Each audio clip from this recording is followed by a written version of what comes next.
All right, so the first thing we're going to talk about today is finding funds for your project, your film, short film, whatever you're trying to make. Finding funds is going to be one of the most difficult things in the whole process because you're going to have to find, a way to pay for everything, a way to get income or money to be able to put towards this project. So what a lot of the people said is you have to be able to invest time and money in yourself first on like smaller projects. They could be very small, they could be micro budget, they could be no budget, just to show that you're able to do stuff, what you're able to do with the resources that you have, so that you can, when you're asking for some money from either investors, crowdfunding campaign, whatever avenue you're trying to go with trying to get financing, you'll be able to point to stuff you did in the past and say like, this is what I did on a $50 budget. All we had was this camcorder, and I was able to do this. If I had more money, I'd be able to do this and that and that. And you can like explain what you would do with the bigger budget. But you need to have something to show that you're like actively trying to do this and that you have invested time and money into this to learn some of the aspects, some of the different things that go into filmmaking and posting a project or finding somebody to show it to, or filming it and editing it and actually just delivering it at the end. Like the video in the first semester about showing the guy like, oh, just start shooting something with your friends or then with other people, and then you have more and more on your reel, and you gain more experience and you get better and all this kind of stuff. Yeah, because another thing it can do is it can show improvement. You can say like, if you started making a project and it was just a short little 1-minute thing and you made it 3 years ago and you got a better camera now, or you saved up or you learned more about cinematography or something, and so then the next thing you make is a little bit better, and you just keep doing that over the years, then you'll be able to show improvement from, this is what I started at and this is what I'm at now, and if I have a bigger budget, this is what I believe I can do with it. But you need to have something to show that you've invested time and money into this, because most people aren't going to give you money if this is your very first thing and you have nothing to show that you've even like put any time or effort into filmmaking in general. Same thing with scripts. Oh, sorry, Sarah. Just you want to go first? I just said that makes complete sense. Mm-hmm. Yeah, I was gonna say like same thing with like the scripts and the multiple examples that people have said, like that if you have a good script and you're putting it out there, people might like your writing style, but be interested in seeing more of your work. That one, oh, it's not really my style, but I like your writing. I like the story you told. What else do you got? And there have been many cases of people saying that that's more when you're called to like show your stuff, that's what they're going to ask for other stuff. And if you don't have it, they're going to be like, well, guess this is all you've worked on and this is all you've put your time to in all this time that you've had. And like it's always good to have more to show for it if you can, to even if it is your passion project and you're working on it and you're working towards it, to always have another thing under your belt to be able to show people, oh, well, this is my passion project, but I also have this, if this is easier to shoot, or if you are more interested in this right now. Yeah, I agree with that actually. And even if you have a few things, then you can be able to show more variety or more skill set or more. Yeah, I just find that it's good. Yeah, I like that. Especially then if they are interested, that's always like a good thing. If they're like, hey, we like this, we want to see something else. That is a really good problem. Yeah. Right. And it's better to have something than to not, and then be like, oh, well, that's the only thing I have right now. Even though that's not completely terrible all the time, it does hinder the relationship a little bit, to where you could have shown them something you already had in mind, an idea even, or just like, an outline of something that you wanted to do, instead of just having that one sole project. Which is why a lot of people, when they're making short films, sometimes they have the idea to turn it into a feature film, but they're doing a short film to show a proof of concept, to say, look, this is kind of the idea and the vibe and the aesthetic that I'm going for. Would you like to help fund this to actually make this into a feature length film. This is what I'm capable of right now on this budget. That So makes sense. so those kinds of things, you want to just be like, you want to be able to show that you have invested time or money or both, hopefully, into these things to show what you've been trying to do, and instead of just like sitting on the sidelines waiting for someone to give you some money. So It that was also like gives you that was confidence. like a general thing everybody was saying, is like, you just got to make sure that you are investing in yourself as well, not just relying on everyone else to invest for you.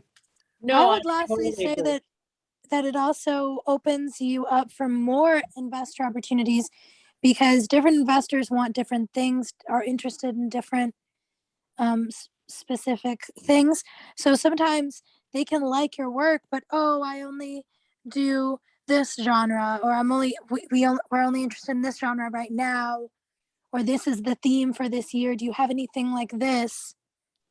And later on, we'll talk more about that. But that is something that we have heard, that I've heard, and Coda's heard, especially today while studying and hearing from people talking about, both in the funding, talking about various forms of funding, is that even if they can't fund you, or they, for whatever reason, aren't able or willing to fund you in that moment, if they like your work and you, they will follow you, and they will see your stuff out there, and oh yeah, that person who sent me that thing, I wonder what they're working on, you know? Yeah.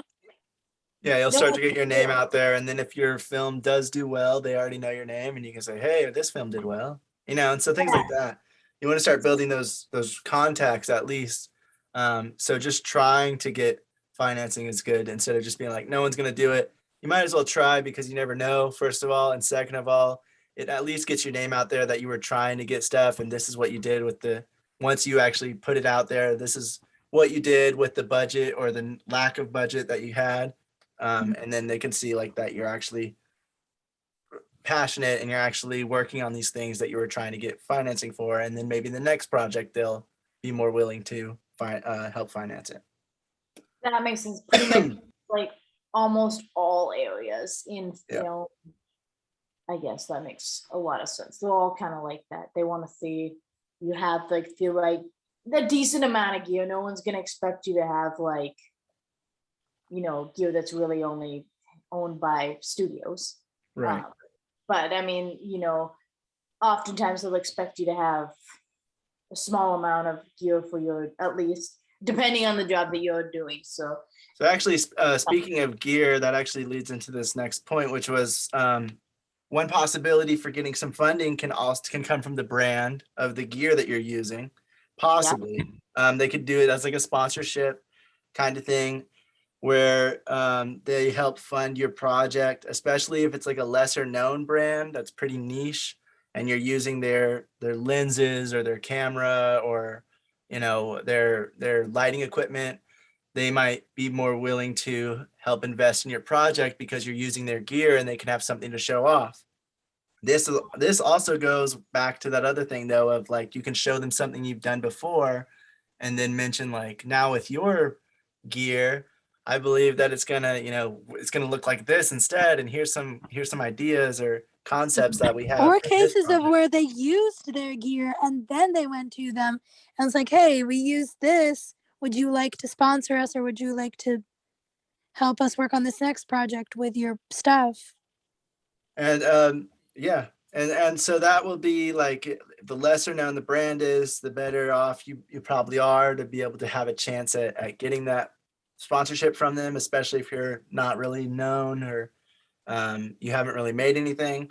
The other thing is, if you do somehow, if you have a following on social media at all, or you have any kind of fan base, of course, it'll be quite a bit easier to get different brands, even larger brands, to agree to fund your project and show off their stuff, so they can spread their brand, and their gear can be shown to more people, and like, oh, they made it with that, and then more people are interested in buying it because of how that project looks when it was made with it.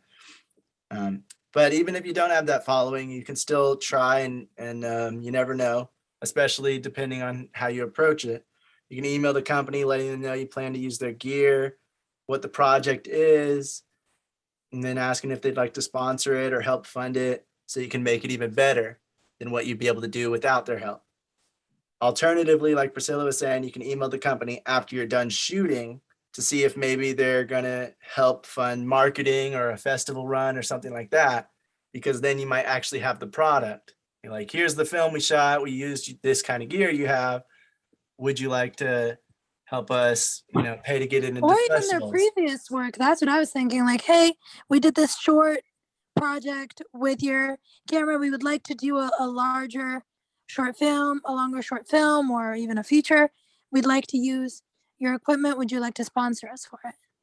Oh yeah, if you've had that same gear and you're using it and you've used it for a previous project, then definitely you can show that off before you even start your next one to say, hey, we used your gear in this other thing. We're going to use it again. We plan to. Is there any way you might be willing And to help us it can out? go anywhere from like not just gear, but it can be like, for example, there are companies that solely sell backpacks and what do you call it? Backpacks and cases for camera gear, for film gear, for all this kind of stuff. I've heard of people doing sponsorships and teaming up with companies that just have those products, just sell the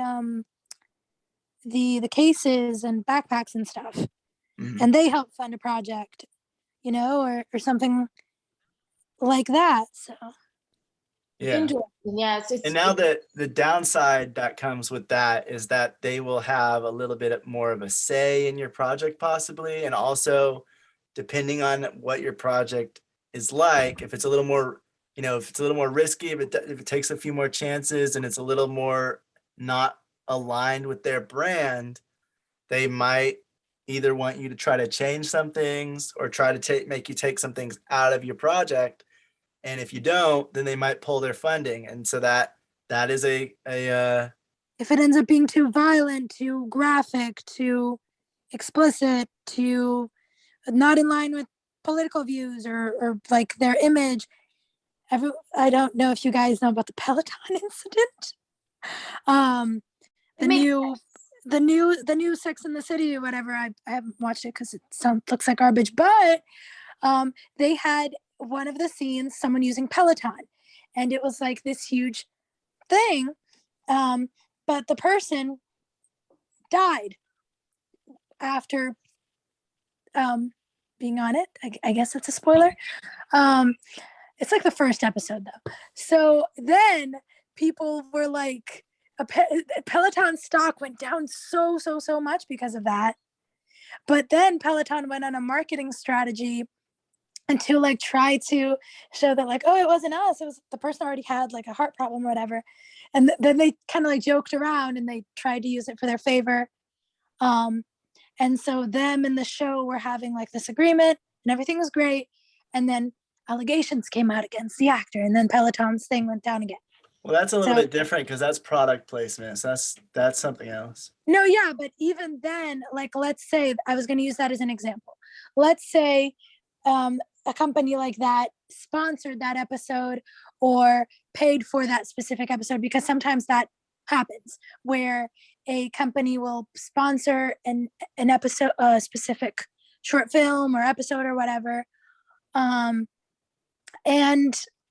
it ends up backfiring for them, for no fault of the sometimes it's no fault of the company, or sometimes it's something they didn't expect to be something negative.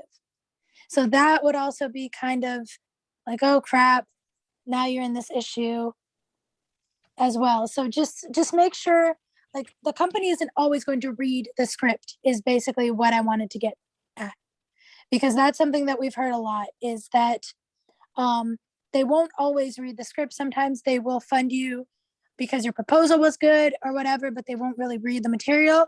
And then they read the material later on, or they see the material and they're like, oh no, we don't want to associate ourselves with this. Oh, and then you're in an issue. Well, because here's a question though, because I mean, when you're coming to branding and things and having a say in, like, how projects shoot and stuff, I mean, that makes a lot of sense to me.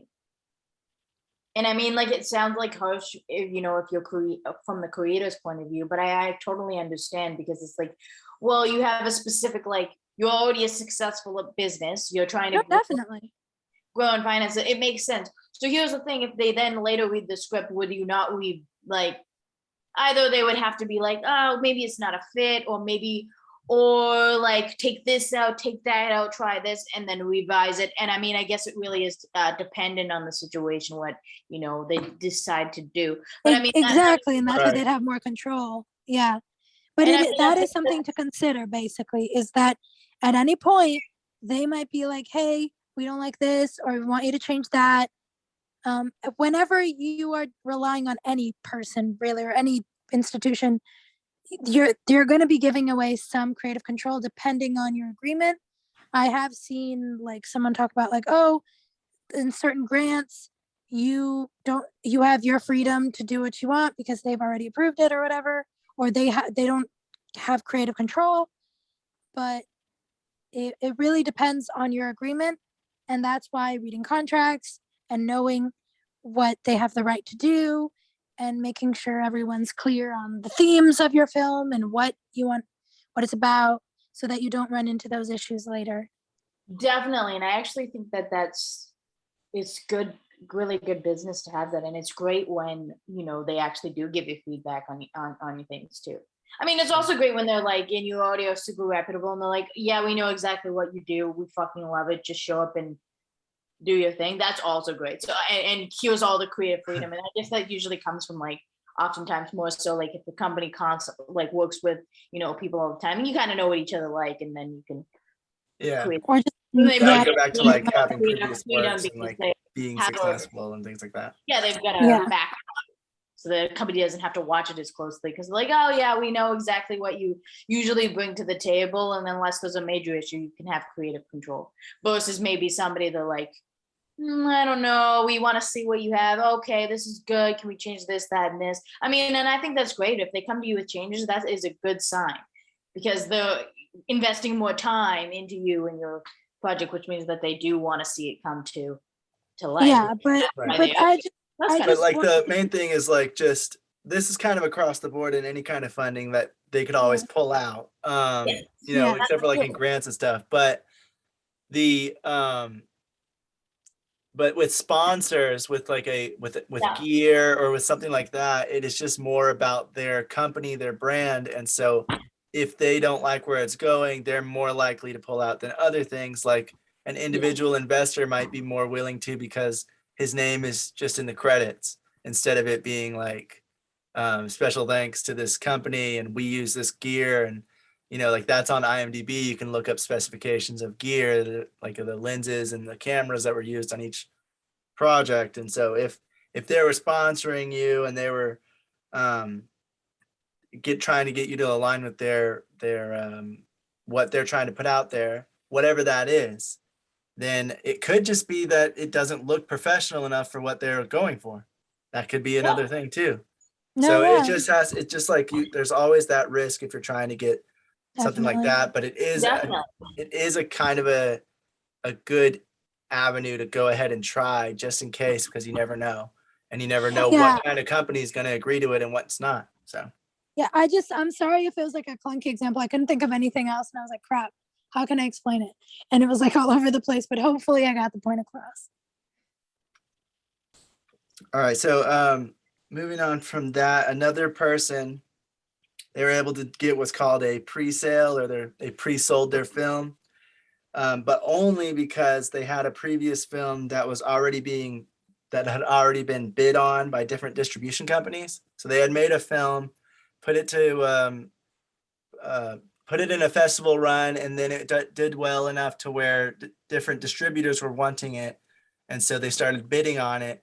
And he said the ones that they didn't actually end up selling to, he went ahead and went to them and later and said, hey, we're planning to make another film in that genre. Would you like to sponsor us? And they did. They bought it already. They pre-bought. He pre-sold the film to them. He gave them what the film was about and like, you know, the whole script and everything. And they decided, yes, we think this is good. We saw your other film. We liked it. So they bought it before he's even making it. And when that happens, all you have to do is get money from either like a bank or some private investors and stuff that can match whatever budget you need, because you're already going to get the money after the film is made and you give it away to the distributor. But that can only happen if you have previous work and they like your previous work pretty much. Like that does not just going to happen. I mean, it maybe, but most likely it's not going to happen if you haven't made anything yet. Fair enough, that makes sense, absolutely. Yeah, and that's just that's just one of those things that like you see that when you have previous work, when you start seeing and meeting people, even if you don't know them that well, just having that contact or knowing what that company is and what they do and that they were interested in your film at one point can lead to future things. So it's always good to try to keep those kind of connections. And that's why, you know, festival runs and things like that are good for your film. It's more so to get your film out there and your name out there more than anything else, to start spreading that you are a content creator and you are, you know, making films and things like that. Yeah, because even if you don't make every award, if you don't get into every single festival, you're putting your name out there, you're taking that chance, and that way people will have heard of you by the time it's like, oh, this person submits, the house has submitted before, I wonder what their stuff is like, or like, this person's submitted to a few, and it grows interest, your name gets out there, oh yeah, I've heard of you, you know, and contacts as well. Yeah, distributors go to festivals all the time to try to see if there's any new upcoming films or, you know, ones that they would maybe want to distribute. So that's a good way to meet some of those people and have their contact and their company names and everything like that for future stuff. But again, that would mean that you need to make something or go to one of those festivals and just talk to them, maybe or talk to the people who are in the that made the films, talk to the people who are the distributors and the producers and all these other things to try to make some contacts and be like, yeah, I'm planning on making something, you know, in so and so months. And that way, at least you have somewhat of a recognizable name after you actually begin trying to go after funding. But also don't waste your time. Go to festivals that you think would actually are movies that you enjoy making, that you enjoy, that are similar to what you want to do. That way you can get contacts in your area, because otherwise if you, okay, I'm going to go to every single festival, but a lot of them aren't even what you really want to do or really interested in, you're just wasting your time when you could be making other contacts with things that are actually in the realm of what you want to do. Yeah.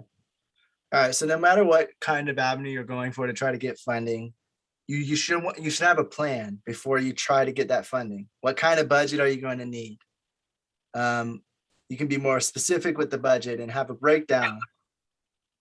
What's the plans for the marketing and distributing for the project? Where are you planning to release it at? Are you planning to release it theatrically? Are you trying to get it on a streaming service? Are you trying to get it into a festival run? What are you doing with this thing? Having all of that information beforehand, before going to investors, is something you're going to need to do to show that you have planned this out. You have thought about it a lot. You know what you need. You know where the money's going to be going. You're not just like, oh yeah, I'm just trying to raise money because I want to make something. You have an idea and a plan of how much it's going to cost, how long it's going to take. The more information you can figure out before you try to get investors in on it, the better. And that way, no matter what kind of investment avenue you're going for, you have that plan and they can see that you have an idea of how it's going to go. So whenever you're trying to get investors, like private investors, one of the things you want to make sure is, even if you have an investor, or you know somebody who knows somebody who's rich and they're planning to get into film investing because they want to just diversify their investments and things like that, and they're willing to take a bigger risk because film is very risky with investment. One of the things you don't want to do is just accept an investor's money right off the bat. You want to kind of vet them out, make sure that relationship's good, make sure you both have an understanding of how it's going to go because the last thing you want is an investor to try to take control of the project. You want to try to choose the right investor for what you're trying to do. And if that's the only avenue you have and they're the only ones you can do, then that's going to be a choice you have to make. If you have an opportunity to get funding from them, that's going to have to be a choice you make to decide whether you're going to give up some of that control to have the funding to make it, or whether you're going to have to just stick to either waiting or just making it without that funding. Or if they're even a good person to go into business with, don't just accept anyone that's willing to give you money. You don't know. They might be controlling. They might be, not on board with some things or change their mind later on. If maybe look up other investments that they've done or other people that have invested with them and see if you can, about their experience or what people say about this person, because some people back out last minute. You never know. Sometimes it's kind of hard to track down what an individual investor has done. Oh, no, definitely. But I'm just saying, if you can, do as much research as humanly possible before getting into a financial agreement with someone you might not know very well. Yeah, because we all like the creative side of filmmaking, but there's a lot of business side that goes to everything that everybody needs to, especially when you're first starting out, you need to have a general sense of it and have it's a different kind of skill set for pitching and stuff like that. And we'll look into pitching and that kind of stuff in another semester. But this goes I would say even if it's someone they might be great, but business with them is something else. You never know. Right. It's a different form of relationship. And, if someone's putting their money towards something for you, they want you to succeed, but also they have a very large risk of losing all that money, because if that thing isn't successful, things like that, they have an investment, they invested in you. And so it's a different dynamic at that point than if they were just, a fan or something like that. Definitely. So in that point, being able to be as bendable and willing to, take, if you have an investor on the creative side, I feel like, it's just like any other, relationship. It's like, it's good to really take into consideration that their vision, their views as well. Those are things to think about. Yeah, definitely. It makes all sense. Yeah. And just make sure that it's going to be a good, that there aren't any red flags right at the beginning. Just make sure that it's just a little bit, you get to know them a tiny bit and try to vet them out a little bit if you can. And that it's a good And if you have multiple investors trying to invest in your film and you're only going to go with a few of them or one of them, then definitely, don't make your choice too quickly. Definitely vet them out and see which one you're going to go with, unless you're going to try to get all of them at once. But then they're all going to have a say and a piece of that film. And also, if you're trying to get investors, you're going to have that contract, and you need to make sure that if they write it up, which they shouldn't be, you should be writing it up, but make sure that whatever the contract is, it's not giving them too much control unless you're okay with that. But make sure you at least know what kind of deal you're getting into. Make sure that they also know what kind of deal they're getting into.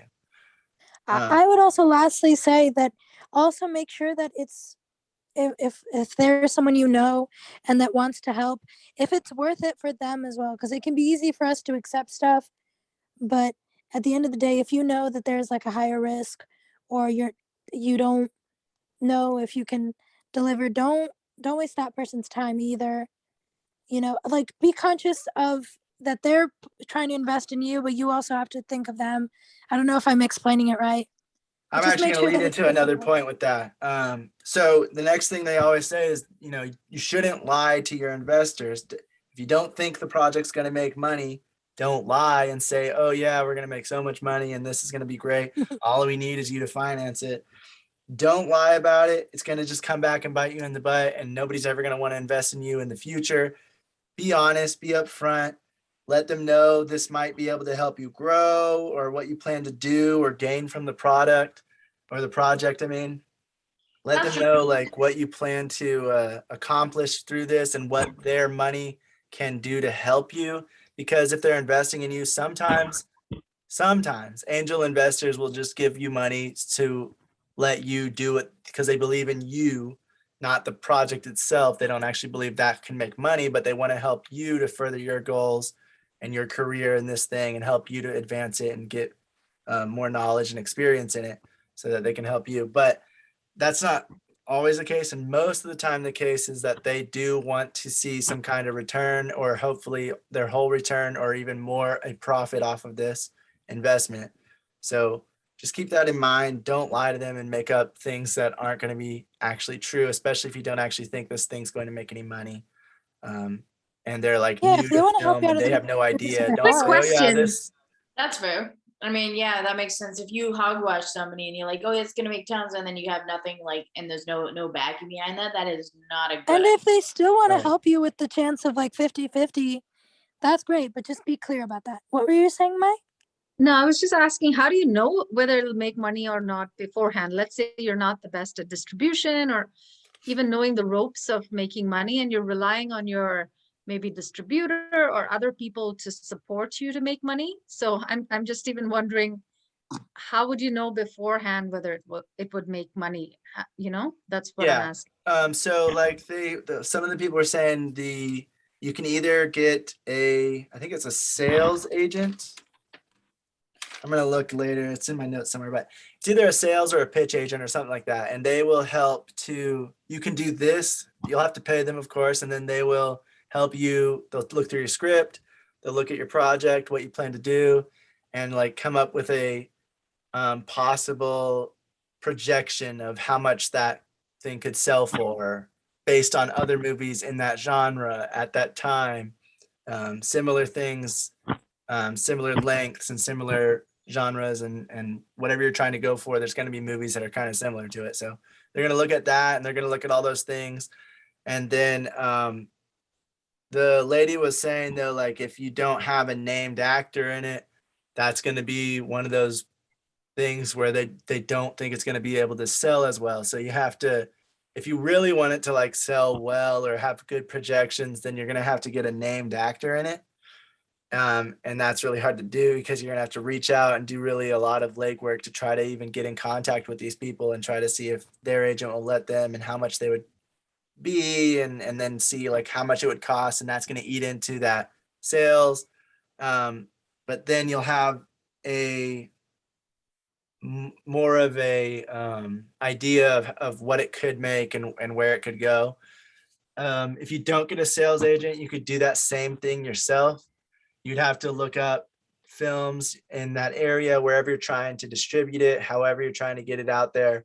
Other films that are around that same budget that you're trying to go for in that same genre, in that area, you could look into those things, and then you could like let the investor know that this film did this, that film did that, we're trying to do this, but we're not exactly sure. The hard truth of the matter, though, is that most short films don't make money. Most of them do not make money. Most feature films, when they're the first ones you've ever made, they also usually don't make money. So that's just something that you can keep in mind, and just at least let them know the risks. Whoever you're trying to get to invest. Be truthful in just that it's a very risky thing and that you're not sure it's going to make money. If you don't have those projections, you don't know what it could do. But if you have an idea of where you want to try to produce it or distribute it or anything like that, you can let them know, I'm planning to put it into these festivals, and based on other movies I've seen around this budget range, if I get a distribution deal, we could make this much based on this genre. So things like that. It's a lot of things to look into. It's a lot of research you have to do, especially because it's more about like the area, the timing, and the genre, and the length of your thing. So it has a lot to do with a bunch of different factors, which is why there's no like hard and fast rule. But the more information you can give, the better chance you'll have of like everyone being on the same page of what the risks are and what the possibilities of a gain could be.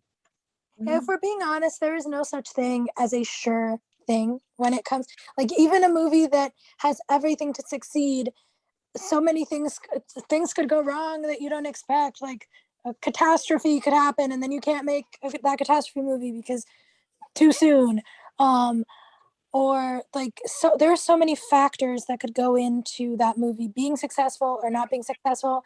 The same thing, like movies that you never expect to blow up sometimes.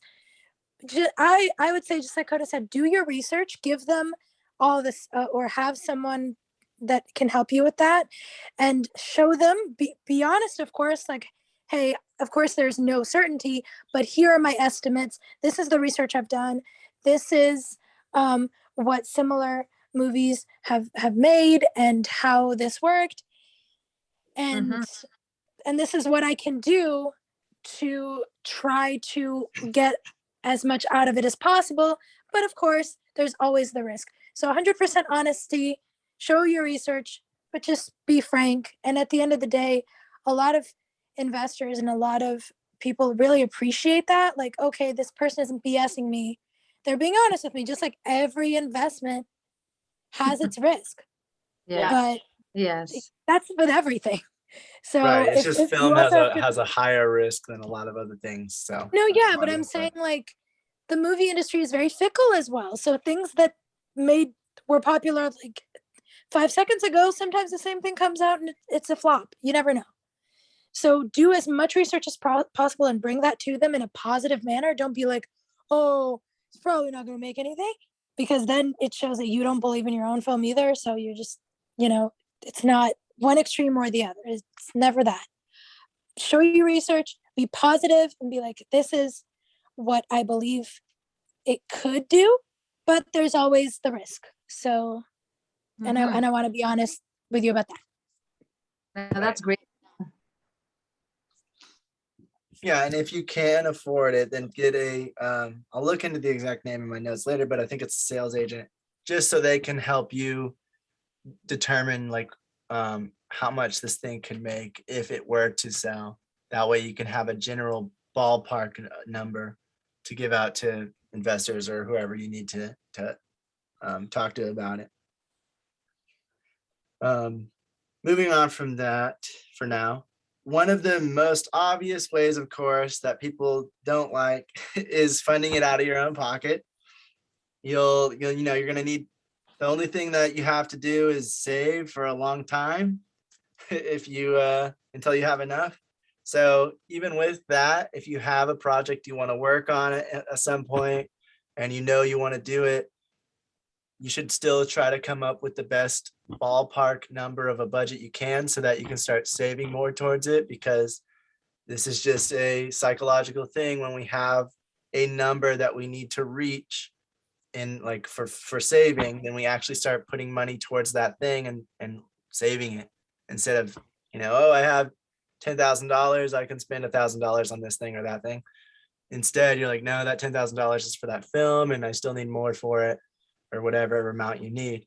So that's something that has to be with each individual person, but that's the most obvious and worst way for a lot of people is investing it yourself. But the good thing about it is that it shows later on, again, for future projects, that you invested money yourself, you invested time yourself, you invested these things yourself, so you believe in yourself. And so now, others will be more willing to believe in yourself too, because if you're not willing to put in that time and effort and money, why should they? So that is something that's a benefit even later on down the line past that project. For the project itself, if you're paying out of pocket, obviously the best thing is that you don't have to answer to anyone. It's all on you. You get to control everything. You get to have all creative control, which is a good and bad thing, because now you're also, everything's on you.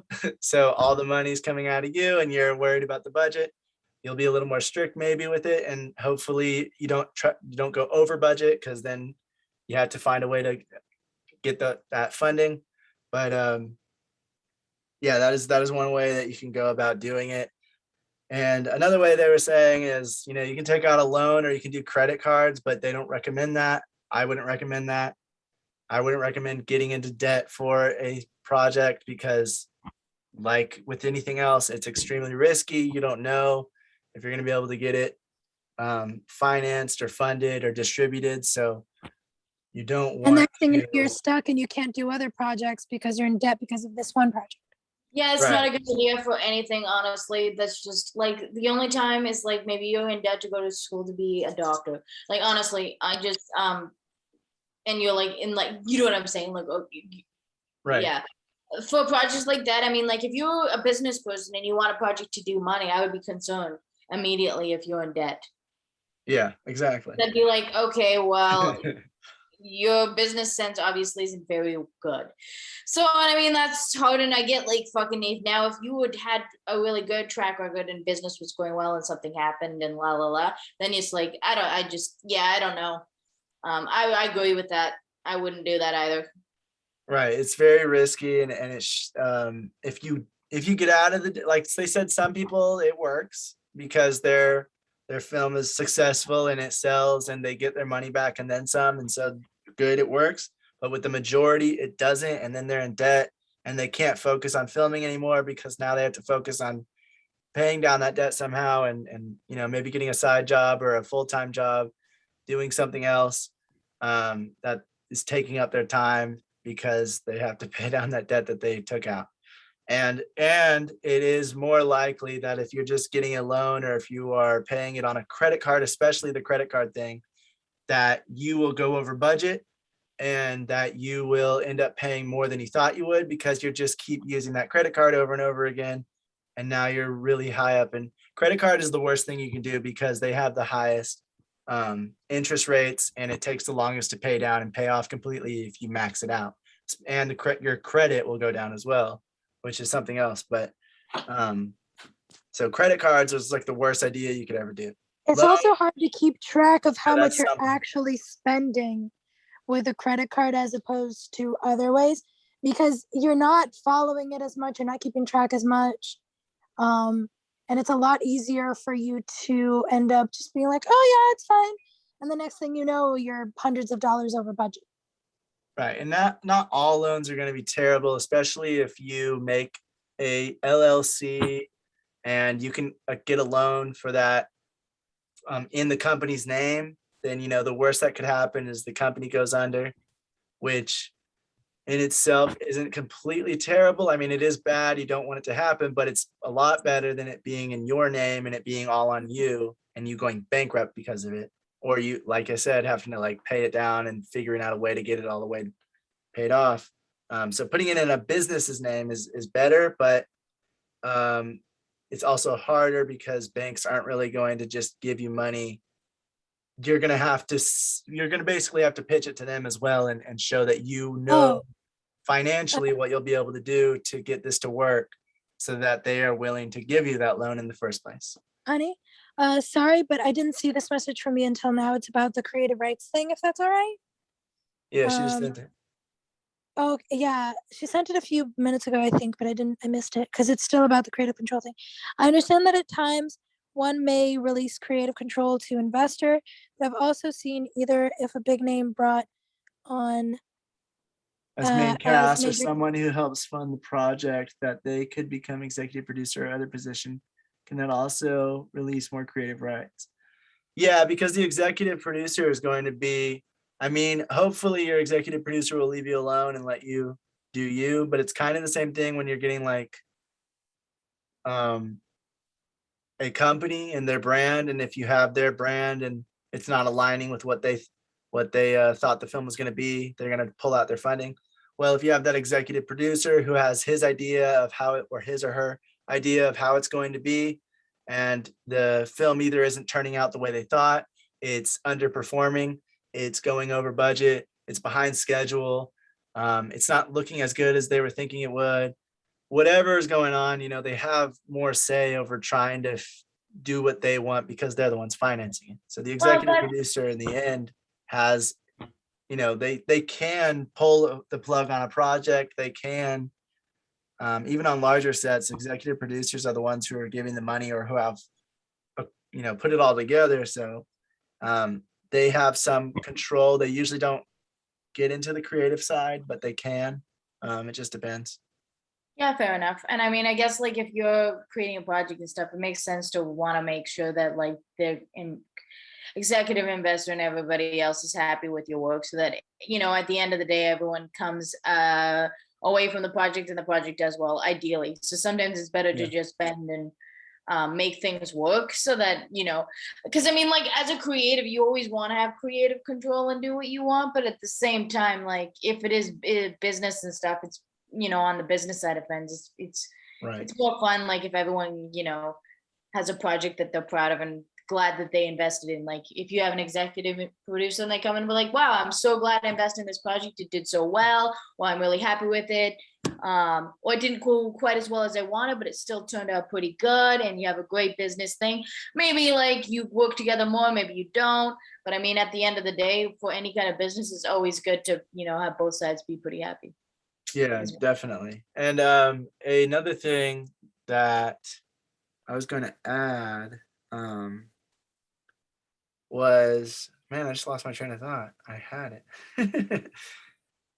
Oh, another thing is like sometimes it is good to get that to get feedback and to have somebody kind of want to change something, because sometimes as a creative or as a director or whatever, you're trying to like, you have your vision for the project and that's all you see, but everyone else might not be seeing what you're seeing. Then sometimes it's good to get that feedback from somebody, especially like if they're financing the project and they see a problem or they see something that's not working and they call you out on it. Sometimes that actually improves the project. Now, if they're trying to take over control, that's when it usually hinders it, no matter how big or small the budget is. If somebody that wasn't having that vision in the first place is trying to take over, it's a bit different. But if they're giving a feedback or a note that says, hey, this thing isn't going to work, or this isn't going to work with marketing, or this part doesn't make sense in the film or the project, or this shot is weird, it's out of nowhere, whatever the thing is, it actually could improve the project. It's part of feedback and getting notes and then working with those notes and making it even better. And that's actually a downside on funding it all yourself, because then you are the only one with creative control. And sometimes that can lead to it not being as good as it could have been with multiple people's input on how to improve it. You should always want to improve your project. You should always be open and willing to look at it from an outsider's perspective and try to see if, maybe there is something that doesn't make sense here. A lot of the times, I've seen a lot of the times in like lower budget projects and things like that, they have the idea in their head for what the character's thinking, or, what's happening in the story in the background, or what happened 5 years ago. And so they just think everything makes sense from shot to shot. But then something in the story for an outsider that hasn't taken the time to like analyze the characters and analyze the story and figure out what their motivations are, it doesn't really make sense to them, and it doesn't flow well with the audience. That is a problem that a lot of very small independent projects have, is that they just see it because it's all in their head. But then I feel sometimes like that stuff even doesn't. bigger projects have that though. Yes. And so that can be an issue as well. So you want that feedback sometimes. So sometimes But it's bigger good to have projects are that. forced to have that feedback because of But also investors. bigger budgets start getting in the way, because they start going, oh, well, we want it to be all about marketing, or we want it to all be about Yeah. expanded cinematic universe, and then it's like, well, now that's too much crammed into one thing, and it's not gonna be as good usually. Sometimes it works well, most of the time it doesn't. Yeah, and having multiple opinions, like you said, is good. And I mean, sometimes you're gonna get into scuffles and disagreements, and I find that those are the times when you can sit back and really like mull over. So, say if you say something to whoever you're working with, and they're like, "Oh, I don't know about this," you give it be like, "Okay, you don't know. Come back to me tomorrow and let's discuss this idea further." And vice versa, if they say something too, it's just like, "Okay, well, give me a second to like, maybe we can make that idea work inside of this project that we're doing or whatever," right? So those are things to consider too, is like, how do you handle those stuff? Yeah, I have heard it's same thing with script writing, but also with any aspect. I feel like if you are getting feedback from someone else in your team or someone else in the department or someone who's investing in the story, now that is a tip that everyone said, never dismiss it completely or immediately. take some time to actually think about it and ask other opinions, because sometimes you are way too invested in that project to where you might not be able to see things that other people can see, or that person might have noticed, because they're detached from the project, or because it's not your vision. Like they're not in your head. And sometimes it makes sense because of the way that your brain works. Sometimes I'll be like, oh, of course it's this in a movie or show or whatever. And other people are like, I didn't get that at all. And or vice versa. Like, I didn't get that messaging. And someone will say, oh, this is what they meant. And I'm like, or this is what I meant, the director talking about it, or the writer. I'm like, I didn't get that at all. And the message is completely lost because his way of processing and thinking and going to different conclusions is different than mine. So yeah, always take time to think about it and never dismiss it completely, but also have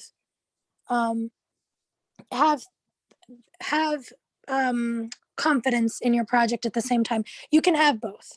You can have confidence in your project and know that it's good, and be open to feedback in a way that, okay, I'll consider it. I'll take time to think about it. And at the end of the day, it's your choice, but just never dismiss it outright. I would say no matter how good it is, it can always be better. I mean, yeah, there's always a room for improvement. Nothing's ever perfect. There's even like the biggest of the biggest films that are rated the best. They have their could have been betters here and there within the film. And that's just with everything. So you don't want to just dismiss ideas. Film is a huge collaborative effort. All of these different skill sets are needed. So that's why it's so hard for lower budget productions, because we're the ones wearing all the hats. We're the ones doing, we're talking about financing right now. Well, if you get to a bigger, like a studio set, they're going to handle all the financing. They're going to let you do whatever you need to do. They might have some say and some creative control and put some people in charge that'll help you get that vision to come across the way that you want it to, or the way that they need it to. But then you don't have to worry about all the financing. But on the lower end, if you're the one that's going out to try to get it, you're the director, producer, writer, everything, then you have to try to get the funding for it. You have to make the be very plan. overwhelming. You have to do the legwork, and then you have to do the pre-production work, and then you have to do the directing, and then you have to make sure the edit's going well. And you're doing so many jobs that, it takes a lot of different skill sets, which is why it's really hard for independent filmmakers to break in, and why making connections early on is really good, especially if they have different mindsets. They're better for different roles or different things. Someone might be good at marketing, but they're not good at the creative side of things. Well, they're good at creative marketing, so now they can help you market the film, or and you want to start building that team, because it's really hard to do everything yourself. But if worse comes to worse, you should also have knowledge in all these things so that you can try to do it all yourself, because if you can make a success story out of it. Like, yeah, I did like this, that, and that. I found the financing. And there's a lot of people, especially in the independent scene, that do find the financing for their project. They are the producer and they are the director, or they hire a director, but they're like the ones who are in charge of almost everything, trying to figure out how this is all going to work and putting it all together. Yeah. And then on larger sets and things like that, you have individualized, specialized people for each role, and it makes it easier. It makes it stressful, but also easier in the sense that you have one specific thing more often than just like having a little bit of everything like you do in the independent scene. Yeah, it can be very easy to get overwhelmed. Yeah, definitely. And that's why a lot of people, when they come out of film school and they're expecting to get like a huge feature film deal or something like that, they start to quit or they leave the industry, because there's a lot to it. There's a lot of different skill sets that are needed, and there's a lot of patience. Easy to get discouraged in the beginning. There's a lot of patience, and they get discouraged, and there's a lot of patience and determination that is needed to succeed and to bring it. But if you just keep working towards it and you believe in yourself, other people will start to believe in you, and then everything starts to come together. But it does take time, it does take effort, and it does take money, which you might have to put up yourself at the beginning, and a little bit of luck sometimes too.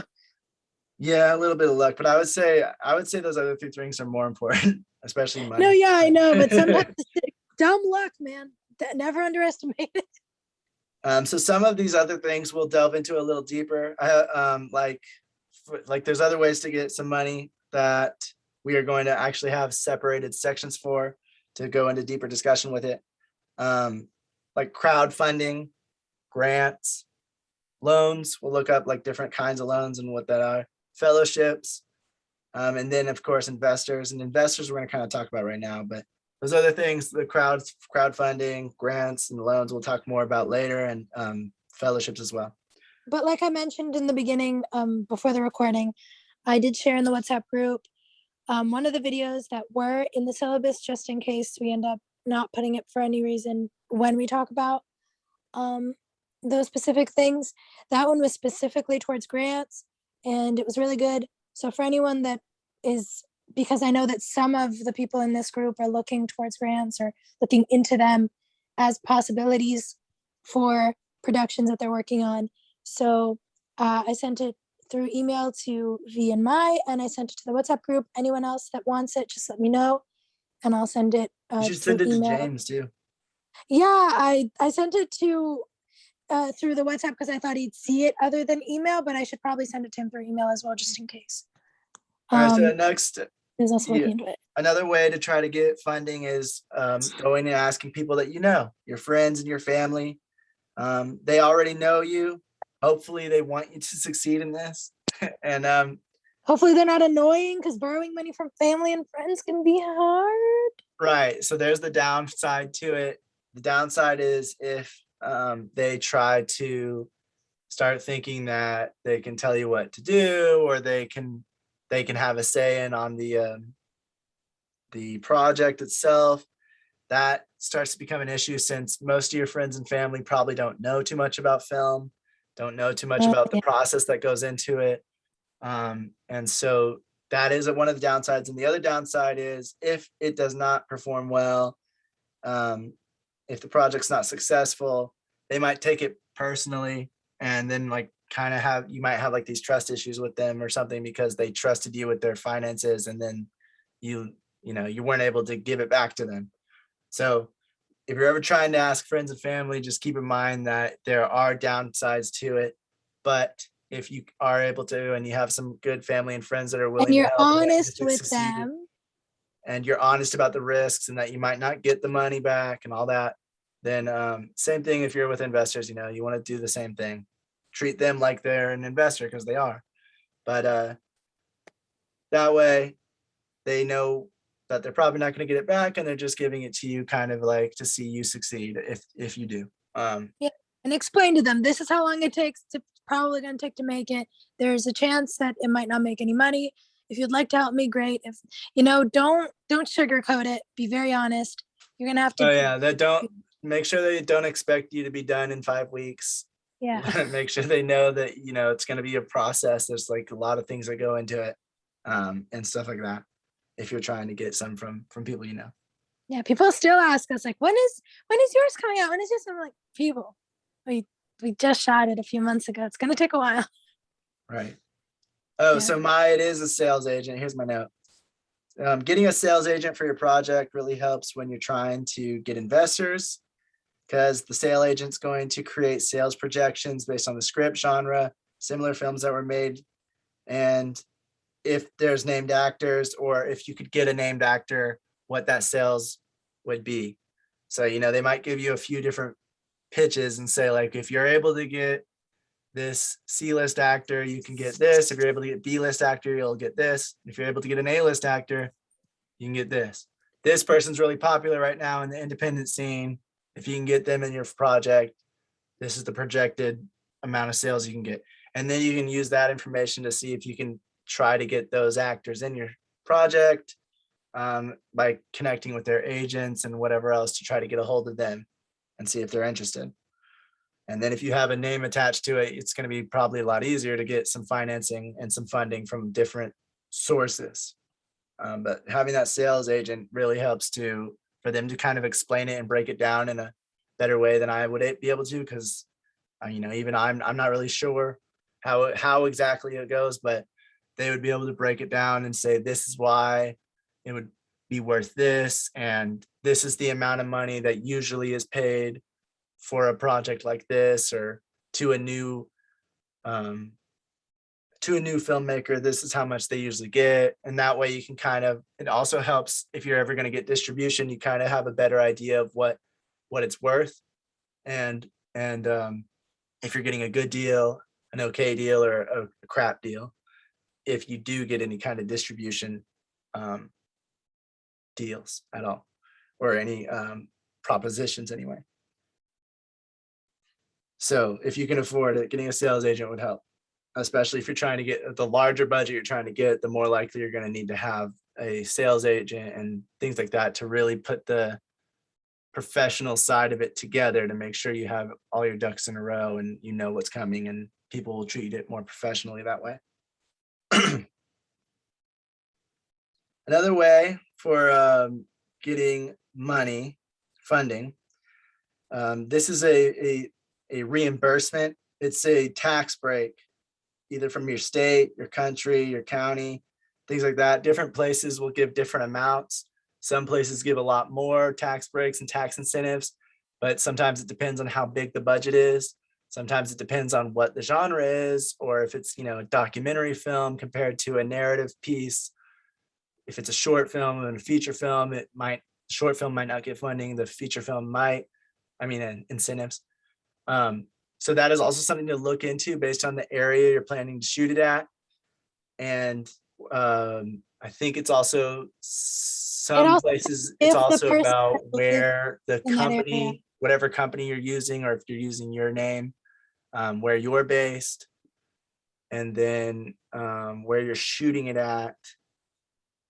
And the last thing was like where the crew is from. So if you're getting the majority of your crew, you might have a better chance of getting not tax breaks, because that's from the government, but you might have a better chance of getting funding from different sources in that area. Now, the tax breaks would come from where the company is based. I believe it's where the company is based, or it's where you shot the film. I'm not sure. And it might differ depending on the location. But there's certain cities and certain states that offer pretty good incentives based on a certain budget that you might get. So if you get a certain budget and you are making like the content that they will give those tax breaks for, you can earn a lot of your budget back later on once you file taxes later that year. The lady said something like up to 20 to 30% in some places you can get back, depending on how big the budget is. And so that's a really good opportunity there to look into. Because if you know you're going to get money back, it'll also be easier to get funding from private investors and things like that. Because you can say, well, we'll at least get, we're spending $50,000 and we're going to at least get 15,000 back in taxes next year. So no matter what, we can give you 15,000, and then they have more of an opportunity. You have more of an opportunity to get them to agree to give you money.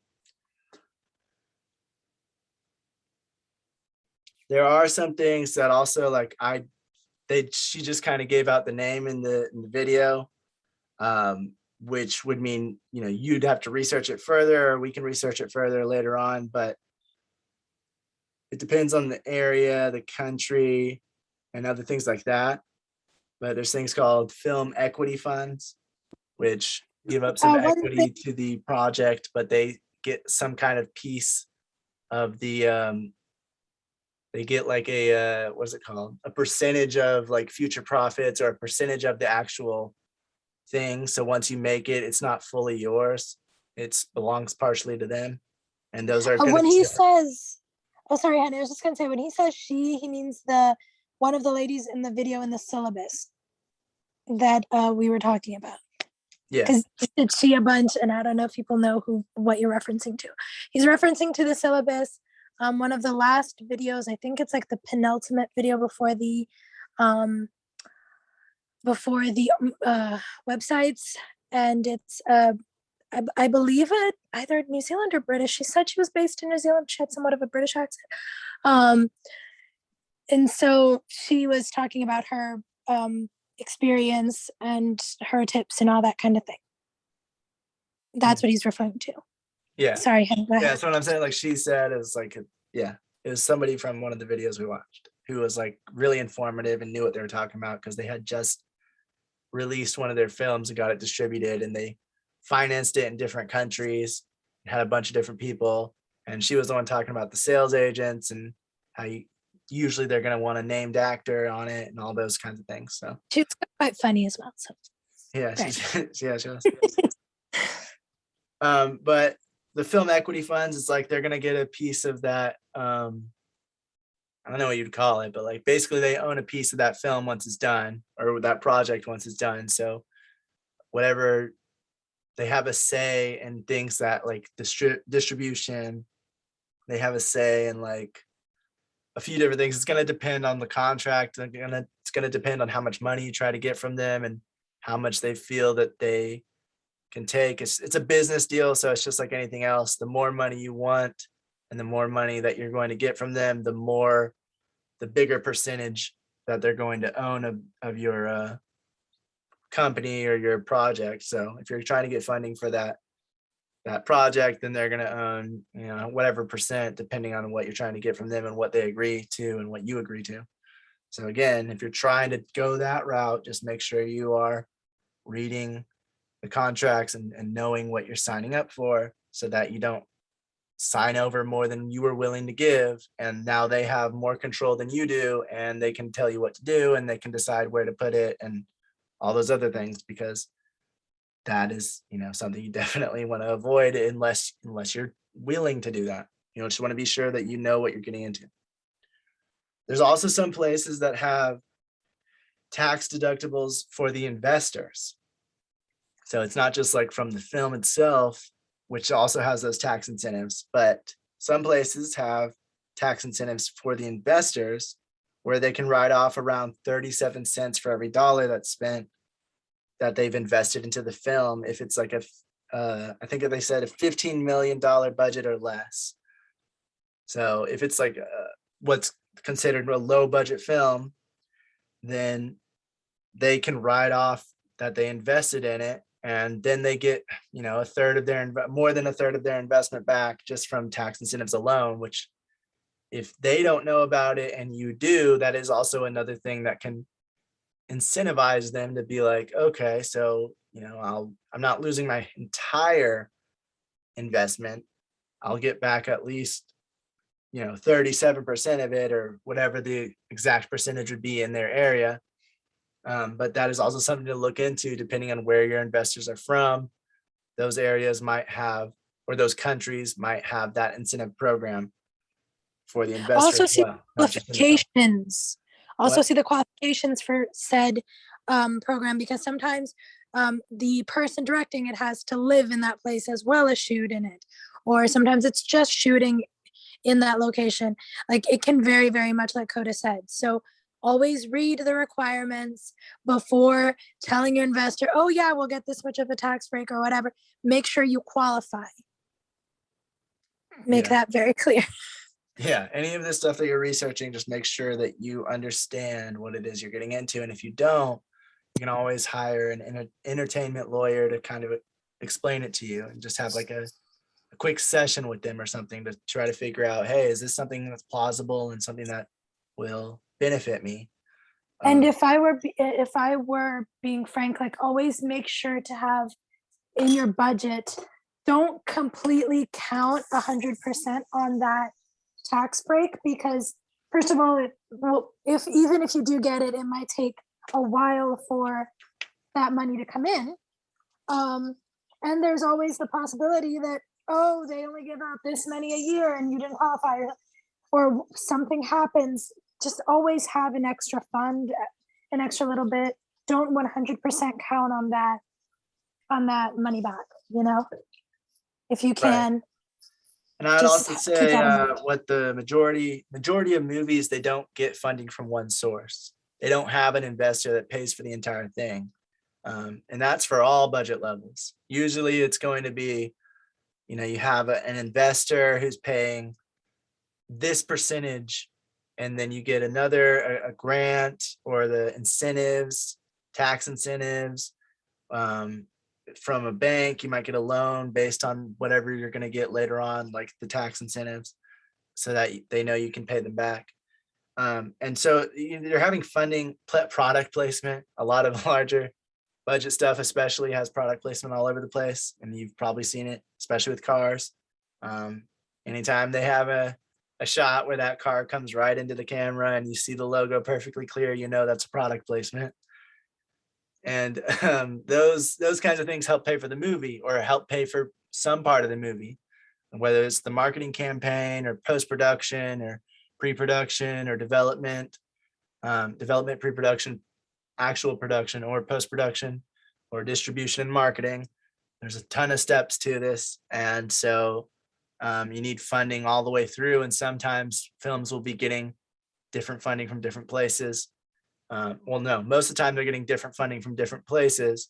And sometimes they're getting it at different times because, yeah, they finished production and now they can show off production and what they shot, but they now need to get money for post-production. And that's why some of the films end up shooting and then they never actually get finished, because they're stuck in post-production because they're not able to get the funding for post-production to be worked on and be completed. So those are some things to keep in mind. Like, even if you get money from friends and family, or if you get money from private investors, or you get a grant, you should still look for other avenues to add to that budget pool, so that you can have more money to work from and make a better product than you would if you just got it from one source or another. Especially because, like Priscilla said, you never know if it's going to work out exactly as you thought. You never know if that investor is going to pull out. You never know if that sponsorship's going to fall through the cracks. So having those different avenues and resources and different funding from different people and different companies and things like that, if you're able to, really helps, and has, you have a better backup just in case one of them falls. Doesn't mean all of them will, and then you still have most of your funding. You just need to figure out the last bit instead of losing all your funding at once if you're relying on one person or one company. There's also something called Gaap Funding, which I'm not really sure exactly what that would be or what that means, but it comes from a bank and it's a loan. They pay, I'm guessing it's like they pay the gap of whatever you're needing for the rest of your project if you've already gotten funding from other places. Don't quote me on that. You'd have to look it up yourself and research it. But they said it's very hard and difficult to acquire. Banks are very risk averse, and so they don't usually like to invest in films because, as we said earlier, films are very risky. Their return on investment is usually low, or has a high chance of being low, or has a high chance of not coming back at all. And so banks are usually very careful with the money that they try to give out to anybody that's trying to do a film and needs a loan or needs Gaap funding. So let me see. Oh, another thing about having investors or having a sponsorship or having any source of funding and financing. Priscilla was mentioning this earlier, like how your family, if it was your family and friends, that they might think that it's going to come out in 5 weeks. And so they're constantly like, hey, are you done with your project? And it's been, 6 months to a year. And you're like, no, not yet. I'm still working on it. That's a little bit on the easier side of things. Just telling them. Not like, even no. that. Sometimes it's been like 1 month. Like with us, it's been a month and a half. And Right. people think we're already done. Yeah. And so like, that's a little bit on the easier side of things where you can just tell them, no, you're still working on it. But for like, if you had a private investor or if you had a sponsorship, they're going to want actual reports. Most of the time, they're going to want to see what was shot. They're going to want to see what the schedule's like. Are you on schedule? Are you under budget? How is production going or production finished? Now, what's your ideas and what's your plans for post-production? These things are going to be constant throughout. So it's not like you just get the money from them and then you're like, all right, I'll see you once I'm done. And, once I distribute this. No, And this is why pre-production is a must. To have a schedule, even if it's not exact, but always account for more time, as exact as you can possibly make it. Have everything ready, especially if you're using investors. You have to be able to show them, this is our plan, this is how long our estimate is. Always overestimate a little bit just in case. It's better to be ahead of schedule than behind. And same thing with budget. Overestimate a little bit and just have all that planned, because that also gives them security in you to be like, okay, they are doing their best. They're trying. They have planned out for this. They've thought of everything. I can confidently trust this person and invest in this person and know that they're at least giving 100%. Yeah, and so they're gonna want those reports and that progress reports basically, and just they said especially like once it gets released, even more so they're gonna be on you about it, because they're gonna be like, how is it going? Is it releasing well? Did any distributors pick it up? If it's having a theatrical run, they're like, how many tickets has it sold so far? They're gonna want to know all this information, because they want to know if they're getting their return on investment, or if they're getting a better return than what they put in. So just be aware that if you get investors of any sort, they're going to want you to continuously let them know how the progress is going, and it's not going to be over right after they sign the contract and give you the funding. Like Priscilla said, the more pre-production you can get done before trying to gain the financing, the better. If you're able to, showing some concept art, having a storyboard, definitely having the script, what the projected budget is, what the projected schedule is, all that stuff's really going to help show what you're trying to do, make the investors grant, crowdfund, or whatever, people. I would also add to it, if I can, that if it's not your area of expertise, if you're working with a team, even before pre-production starts, for pre-production to sit down and see, okay, what is everyone's strengths and weaknesses? What are you good at? What am I good at? How can we distribute tasks? Because before pre-production, we still got to figure stuff out. So I would say that also would help to not have everything on your shoulders. Like some stuff you're going to worry about, like with our production, even though I distributed some tasks, I was still freaking out and overcompensating and trying to do everything myself, which I shouldn't have done. But still, like knowing, okay, this is the crew that I have, like before pre-production, this is the crew that I have, or during pre-production. These are the amount of people that I have working. This person said they can work on this. This person said they can do this. This person said they're good for this. Have always a plan B, because sometimes, people flake on you. But as much as you can do to prepare, because pre-production and post-production, they all work together.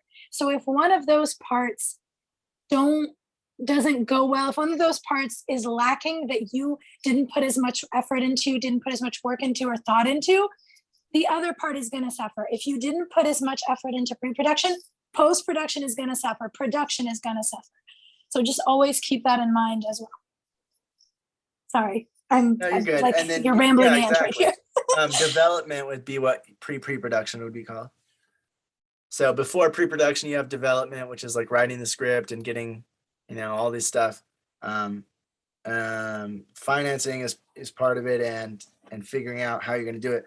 But I would say trying to get like some of that pre-production stuff out of the way if you're able to, so that you can have something to show. You show that you're serious about it, that you somewhat know what you're doing, and you have a plan or know how to plan and what needs to get done.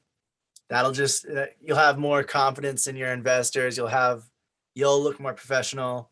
So having something, plus just having something to show, like what your idea is. You can explain something to somebody exactly how you picture it, but until they see what you're talking about, they're not going to get that same picture in their head as what you have. So if you can get that concept art, if it's something like that uses, something that isn't found in this world, or if it's something that's, a different looking thing or costume or creature or whatever, and you're trying to show what you're going for, getting a concept artist, or if you're able to, and you can and you can do the concepts yourself if you have that skill. I do not, but if you have that skill, or if you have somebody that can help you with that, having those concept arts is really good to show what you're going for. You know, George Lucas back in the day did that with Star Wars. He made the whole storyboard, he came up with the concepts, and before he tried to get it into a studio for them to sign him on into it, he showed them what he was going for so that they had a better idea. Because at the time that movie was very different and very weird sounding.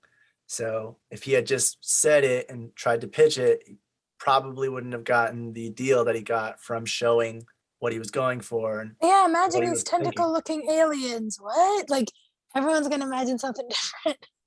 Yeah, exactly. So having just even if it's just like, you know, a storyboard for the dramatic parts, or the pivotal scenes, or the moments, or just an aesthetic of like what you're trying to go for, or even just referencing other films, kind of like a lookbook, and showing like, I kind of want it to look like this. I would like it if the actor looked something like that. Kind of going for this name actor person to play this role. At least having an idea, just so you can share it as well as you can with the people, will get you a better chance of getting funding from whatever avenue you're Especially going in the for. indie scene, because unfortunately a lot of people overlook pre-production and overlook those little details because they think, oh yeah, they don't have the budget for it, or oh no, they don't have the people for it. And yes, sometimes, but there are ways around it. You can do part of it, you know, and show them something. And that makes a world of difference to an investor, to someone wanting to fund your story, to a person wanting to give you a grant. They see that extra mile and they appreciate it. And Yeah, it shows your definitely. work ethic as well. And it shows that you know what you're doing and what needs to get done as well. So whether you're going to actually get that grant, or whether you got that investor to sign on with you, or the um, fellowship, or whatever you're trying for, it's better to try it and it not to work than to not try it at all. Because like we said earlier, it starts at least getting your name out there for your next project after that. Even though they didn't fund you for this one, they'll at least know that you had asked them before. And especially if that project you're working on, if you get it financed, or if you fund it yourself and it works out pretty well, or it looks good, you'll have a better chance of next time getting them to sign on with you, because you had asked them for funding for that. They said no, and you still made it work. And so then your name is with them. They know what project it is, and that way you have a better chance for the next time. So always trying these things, going for it. You know, it takes effort. It takes a lot of effort. It takes a lot of legwork, and it takes, it's very tedious, because depending on what you're going for, especially if you're trying to apply for grants, a lot of the information is going to be filling out kind of the same thing. But it's still worth it in the end to try. Yeah, and we have heard from people who give grants that they're like, oh, sometimes we can't give it to everyone we like, or to that particular person that year. But I follow, like they were saying, I follow some of these people because I like the stuff that they send, and I'm like, man, if I see them submitting for something else, or in somewhere else, I'm like, oh, them, like I wonder what they're doing. And you do gain interest, and you show people, and the more you submit, they're like, oh, them, right?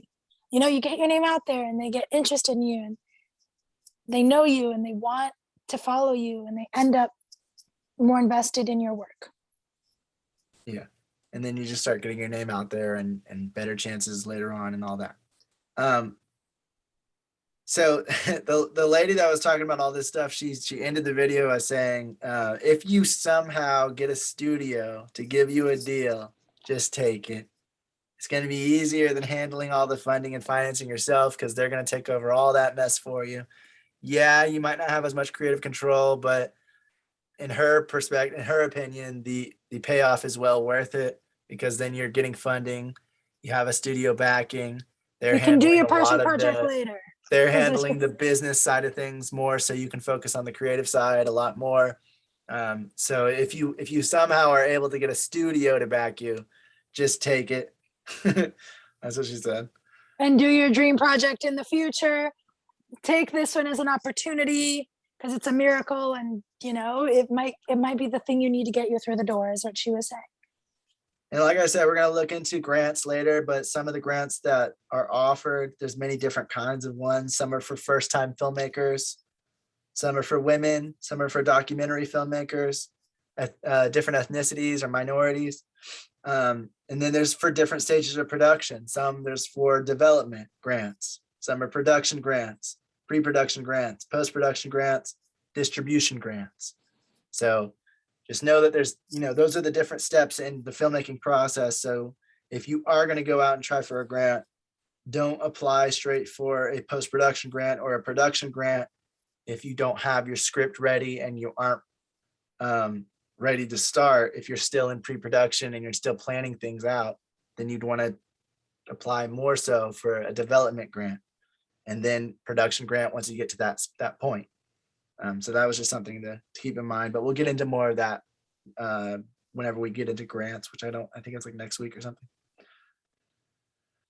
Like I said earlier, product placement. It's another way to gain some funds for a project, but usually you get a better chance with this when you're a larger project with well-known cast or well-known above the line crew, like a director, director of photography, producer, production company, things like that. The bigger your name is and the more well-known you are, the better chance you have of getting companies to pay you to place their products in your film because they know it's going to reach the most people.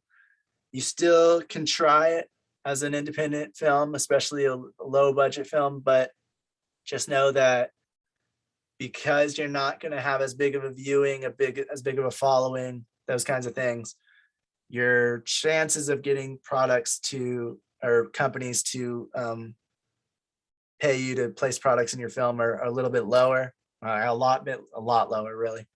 But like I said, still, I would try it, especially if that's if the company you feel like it has something to gain, or if it aligns with their company. Like if you were making a Santa Claus Christmas movie, you might try to get Coke to place a product in your film because they're very well known for the whole Santa Claus thing and red and making Santa Claus coat red. So if that's part of your actual film, or if it's just about Santa himself, Coke might be a good chance for you to try to see if they'll allow you to if they'll pay you to place products in their film. But other companies as well you can try, but it's a little less likely unless you have a reason for it to be there, or if you have a reason for it to align with the company, you'll have a better chance as a lower budget unknown filmmaker. We are going to get into crowdfunding later, but just a note on that. A lot of the people that were talking about all the funding stuff this week were saying that they don't recommend crowdfunding because it's a little bit more costly. It was almost unanimous.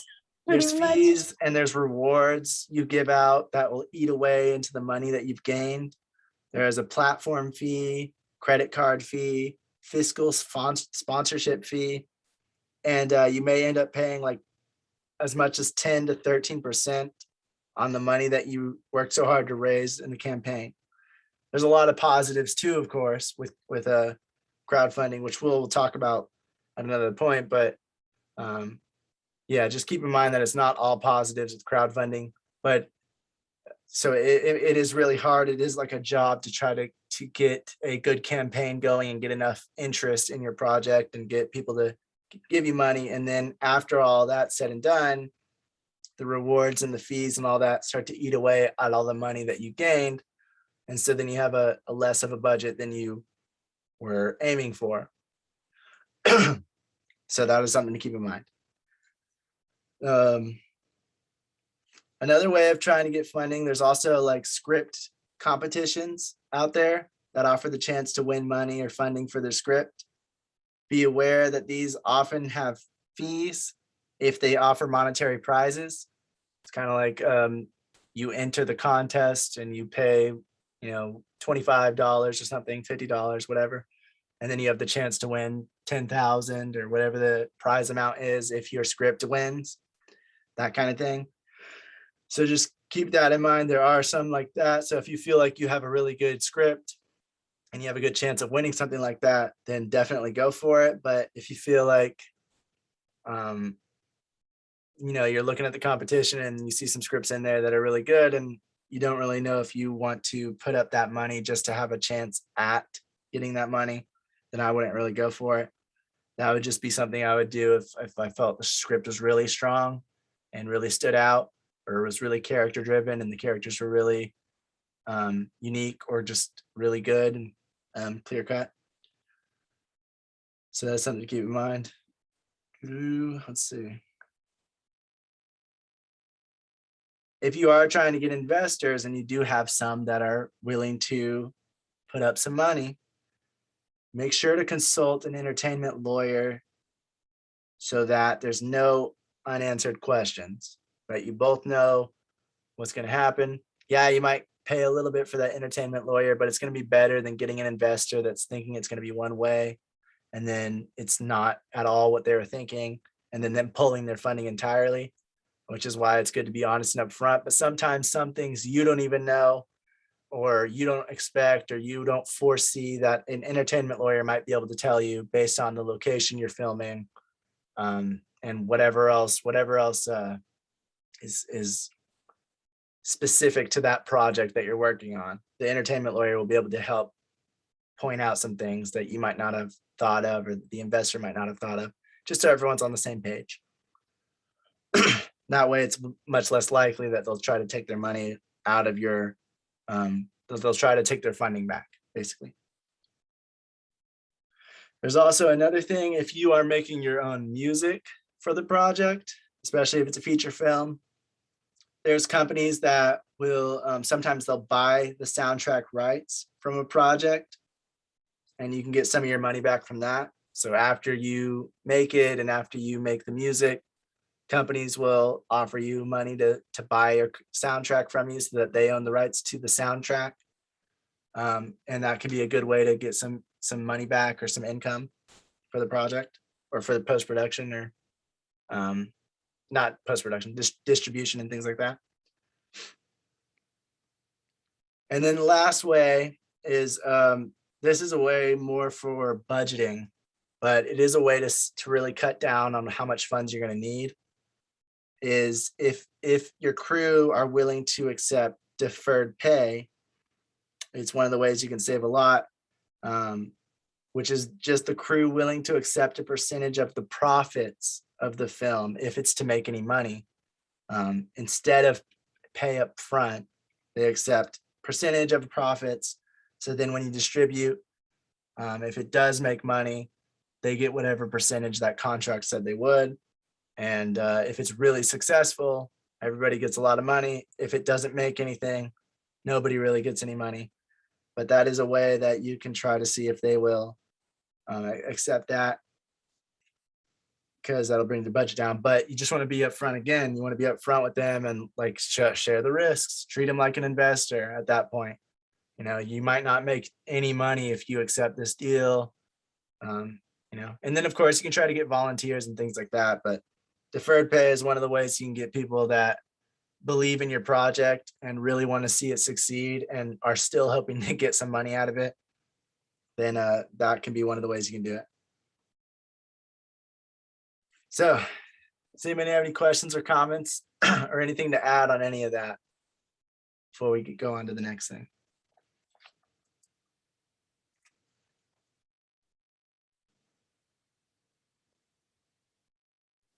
I'm good. All right, so yeah, it's a whole other side of the filmmaking process, but it's one that definitely needs to get done. And so just, be aware of all these different things and the different ways and that you can go about trying to acquire these funds, but also the pros and cons of each. And definitely wherever you're at, do your research. Depending on where you are, you might get really good incentives for tax breaks. Your investors might have their own incentives, depending on the area you're at.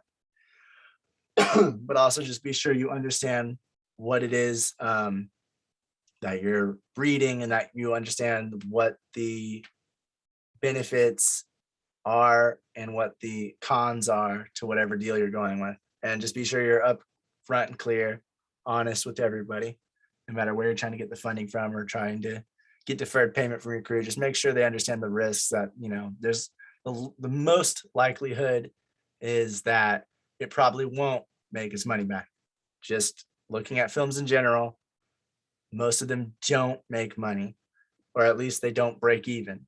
So, and then, the ones that do break even, there's even less that make profit. And so you just want to make sure everybody's aware of that, no matter what avenue you're going. Just, with grants, they already understand that. They're not really caring they're not going to get their money back because it's not meant for that. But with everything else, kind of just want to make sure that they understand the risks involved before you just take their money. All right, so now we're going into editing, and we're just going to talk about, this is good in Premiere, but these tools are pretty much universal in the editing softwares that are available. And we're just going to talk about like the basic tools, what they do, so that when you're editing, you have a better chance of, like getting a little bit quicker with it. Because once you start editing, if you just use the selection tool, which is basically like a mouse, it's going to take a lot longer for you to edit everything than if you start utilizing these tools and the keyboard the quick keys, so that it changes to all these different things and you can quickly edit it the way you want. So first tool, select tool. It's basically just like a mouse. You can move it on your timeline. You can grab a clip, move it around. You can see in this picture here, this GIF. You can grab the side of it, of either side of the piece of footage or audio, and you can expand it one way or another so that wherever that cut point was, you can expand the duration, make the whole clip be in the video instead of just that little tiny piece, and you can move it around in your timeline. It just works like a regular mouse. You can right click on things and look at the properties and things like that. You can grab and drag and then select multiple items at once, just like if you're on your computer desktop. The next tool is called the track select tool, and that will allow you to select everything from that point forward from wherever your mouse is. It's really helpful when you want to move everything down a little bit. You can move it either backwards or forwards. There's two different ones. This one's showing the forwards one, and that way you can move all the tracks from that point forward a little bit more to the right. And so if you're trying to place a different clip or a different audio piece in between, now you have that space because you just made a gap. And if you want to bring everything backwards, if you're deleting or cutting stuff, it's going to leave these gaps in between all your clips. So you can use this tool instead to bring everything at once backwards, so that it doesn't have to, so that you don't have to go to that individual spot and delete the blank space so that everything falls back. It's just a little bit of a quicker way to have everything move at once. If you just want to move one track at a time, you hold Shift and you select it. And that way it's just going to grab one track instead of all of them. Once it turns into that little one arrow pointing to the right, that's where it's just grabbing that one track. But if it's both the arrows, it's going to grab every track from that point forward, unless they're locked. But that way, you can move your stuff around easily.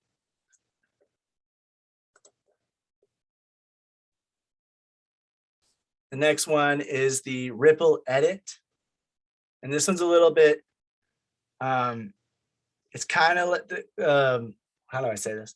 So this one, it is like, if you've never edited before and you're just using the mouse to edit, whenever this person is grabbing that clip and they're bringing it over to the left and it's turning red, what that would normally do is it would leave a gap from the yellow bar to that red bar right there.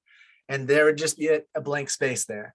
What ripple edit does is it takes everything from that point and moves it back with it. So everything moves. If you want to make a cut earlier on in the first clip, you change your mouse to the ripple edit tool, and then you can just move it back to wherever you want it to be. And everything on that timeline is going to move back with it. So everything's still lined up. There aren't any annoying gaps, and you don't have to go in and delete them and hand select them. It's just a little bit quicker. And using the select tool would just make you have to right click on the empty space and say delete, and then it would delete the gap and everything would move over. But this way, it just saves a few seconds. And if you know anything about editing, a few seconds here and there, it's going to add up, because you're going to be doing these things over and over and over again, to where you might save hours at the end of the week or at the end of the day, even depending on how new you are to editing. Excuse me. Now the rolling edit tool is a little bit different. This one is going to, you see where these two clips are that he's grabbing? They're taking up that much space on the timeline. It's from about 4 minutes, 20 seconds to about, it's about 4 minutes and 38 seconds or something like that. So in the timeline, those things aren't going to be moving when you're using the rolling edit. You're just stopping the end point of one and the out point of the other, and they're moving adjacent to that. So that pink, that pink clip, whenever he's moving that, it's getting shorter, but the blue clip is getting longer. It's taking up that space. Does all this make sense to everybody, by the way? It's a very it makes sense to me because I edit, but but it's kind of a I don't know what the words to say, but if you're not actively like if you don't have the software open and you're following along, it's really kind of just shoot and kill. You know what I mean? Mm. I think he means like having a visual of it. There's a having something on your screen, because you're showing us these tools, but like if you've never opened an editor, like you don't understand what the point. Like this here, like the screen that you're on, you're showing us an audio track. You're not really showing us a video track, which is cool. Do you want to go to the video, honey? Because like the video shows all of those things. Just open Premiere. You have Premiere, open it and just go through there, because like you have the slider here, one thing, but you're showing us the ripple tool. And I would mention that when you're using the ripple tool, that there's different settings that you can set the ripple to. Like you could have it only affect one track, or you could have it affect. I will say though, like the whole purpose of this meeting is more to just like break down what is in the syllabus, and it's already in the syllabus, the video of it. But yeah, a visual representation would be better, because not everyone has time to look at all the videos. I will send that particular video to the WhatsApp though, if they want to check it out as well, just in case.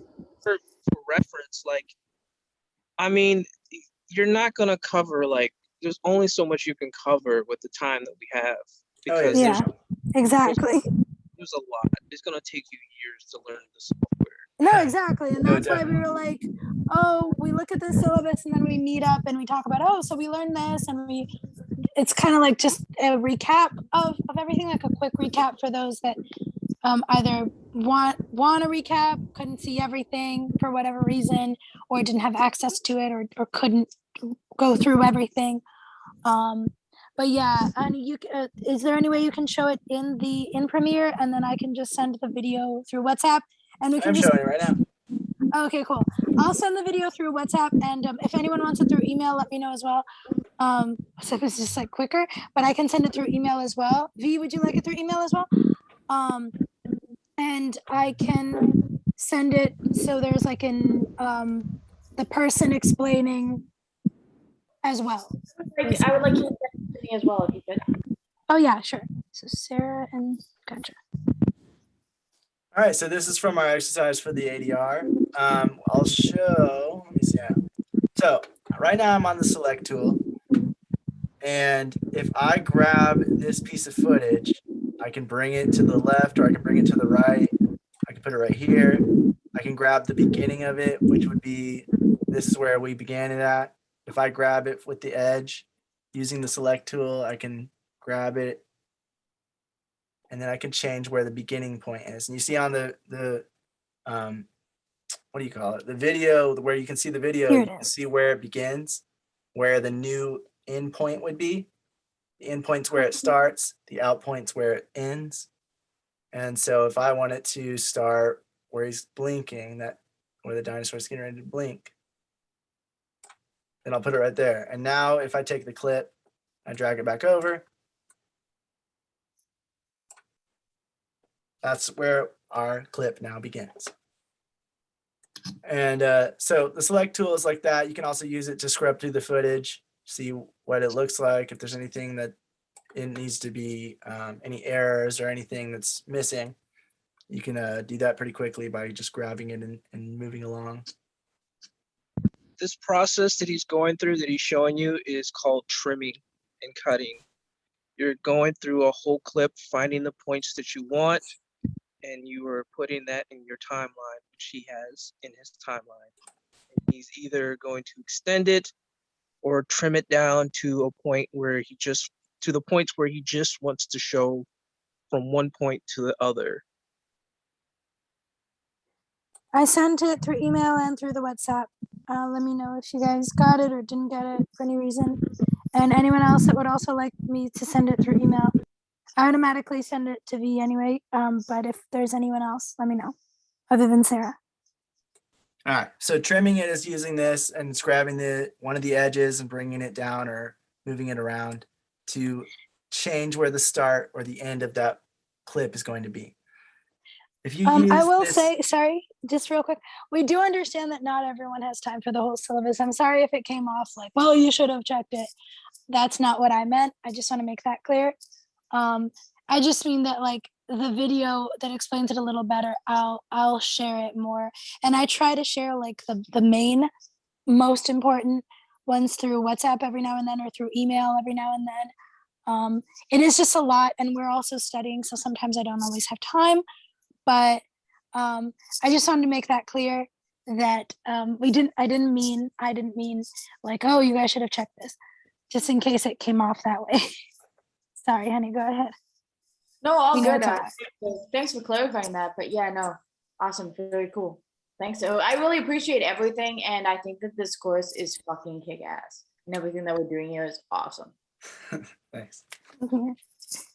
All right, so that's one of the main tools you're going to be using is that, but then the next tool you're going to be using the most is the razor tool, which is where you're going to make those cuts like Brian was talking about. So trimming is grabbing one of the sides of the piece of footage or the audio and bringing it back, trimming it down, or expanding it out by extending it. Cutting is when you go to a spot in that clip, like let's say right here, I don't want to see her. I just want to see the dinosaur. So I changed to my razor tool and I cut right where the line is. Clicking it, that turns it into two separate clips. Now one is going to end right when the dinosaur stops. I mean, right when the camera changes to the girl. That's where that one begins. And the one where this one ends is this frame right here. We're not gonna get copyrighted by Jurassic Park, are we? I'm not using the sound. So I using don't think so. Okay. So if I wanted to cut her out and just go straight to where the dinosaur's walking, then let me go one over. All right, right there, I'll just go ahead and cut again. And now I've made 3 separate clips. If you look at it, it's 1, 2, 3. I can take this middle one and I can delete it. And if why wouldn't it let me ripple delete? That's annoying.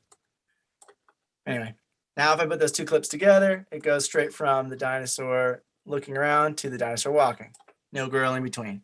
So that would be an edit choice I made, cutting out her footage and deciding where to cut. And that's what the razor tool is for. It's where you cut, make those make those cuts to see what pieces of the footage you want to use together, because you're not going to use the whole clip. You're going to cut around it and figure out and where you want to end it at. You're going to figure out what you want to insert there. Maybe you want to do a reverse. Maybe you want to show a different side of the kitchen. So you're not going to use this direction of the clip for the entire time. Maybe you're going to switch it around. Obviously, this is already edited, so there's already different takes in here. Like that was a different take than showing his feet. But if it wasn't, then all we would see is this clip of his feet, and we would decide where to end it at, where to start it at, and what to put right after and right before. Now, this track select button, if I'm just on the select button, which is just the mouse, and I want to move these things all the way to the beginning of my timeline, which is over here. There's a gap, right? I would have to click and drag and select both of them at once. That's fine because it's a pretty small timeline. But if I had a whole feature length film and it was going all the way out to here, all the way out for an hour and a half, or 2 hours, then I wouldn't want to have to like click and drag all the way across my entire timeline, because look, that's going to take forever. And that's what the track select button is for, so that you can select the entire thing at once. You can select everything at once just by clicking on it. So mine actually starts by just being one track. So if I wanted to move just the video track, I click that, and now I can move it over. And now I'm grabbing it, I'm moving it around, I'm doing whatever I want with it. So now if I have clips going all the way out to 2 hours and I'm trying to delete this little section, but I don't want to mess with anything else, I just flip to my track select, click it, and then move it over. Why isn't it moving over? Because somebody's trying to enter, so it's not letting me. It's weird. Like that. Quick keys aren't working for me right now. I don't know why. I think it's because Zoom, but using V on the keyboard would be switching it to the select tool. Using Just close C, your eyes and imagine switching it to cut.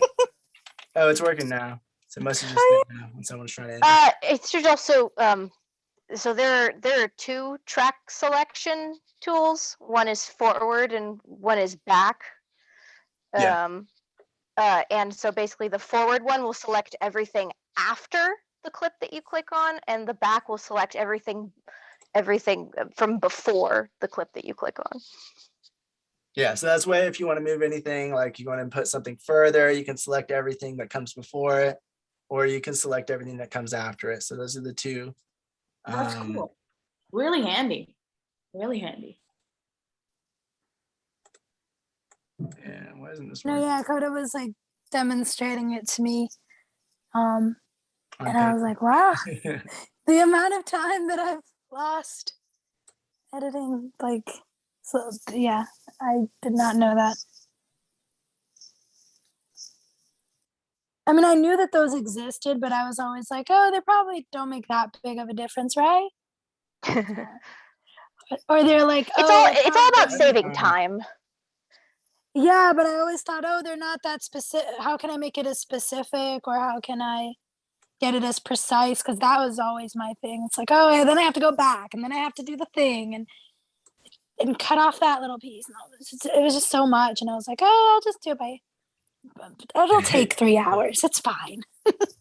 No, it's not. Then fine. you have the ripple edit tool, and the ripple edit tool, it can select the clip, and let's say now I want to put the footage with the girl in it.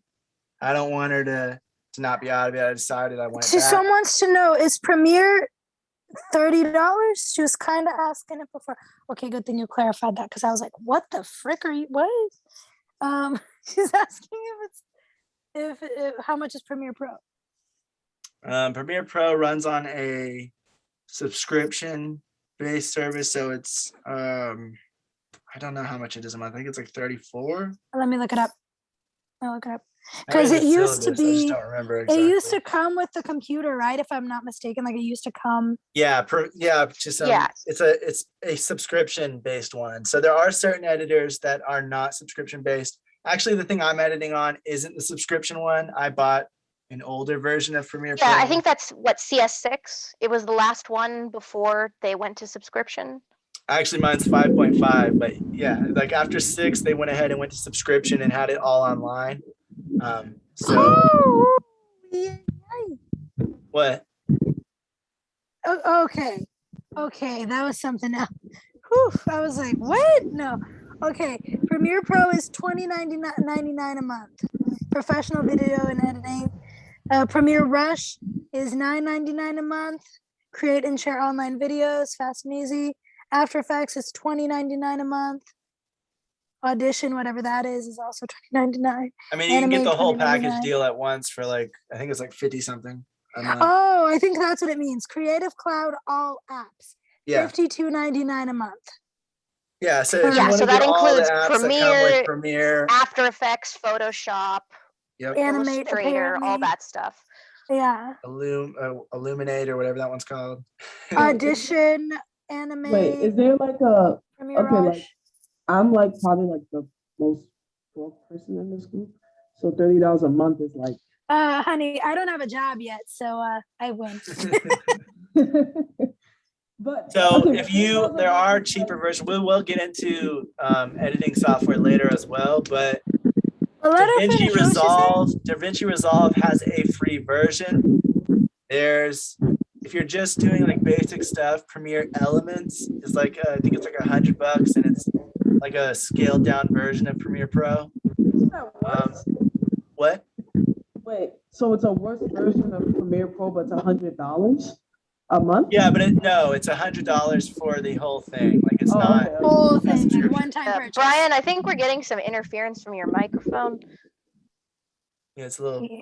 But yeah, it's just, I mean, there's DaVinci Resolve. It has a free version. And then the whole version for that, it's a one-time cost, but I think it's like 300. Final Around Cut there, yeah. Pro. I think it was I like $300 to $350 last time I checked, but it's one-time purchase. That's the annoying thing about Premiere is that now it's monthly, and I'm just like, oh, feels like a Premiere- Yeah, one-time but purchase. it will continue to update with new features. That is what part of being monthly is.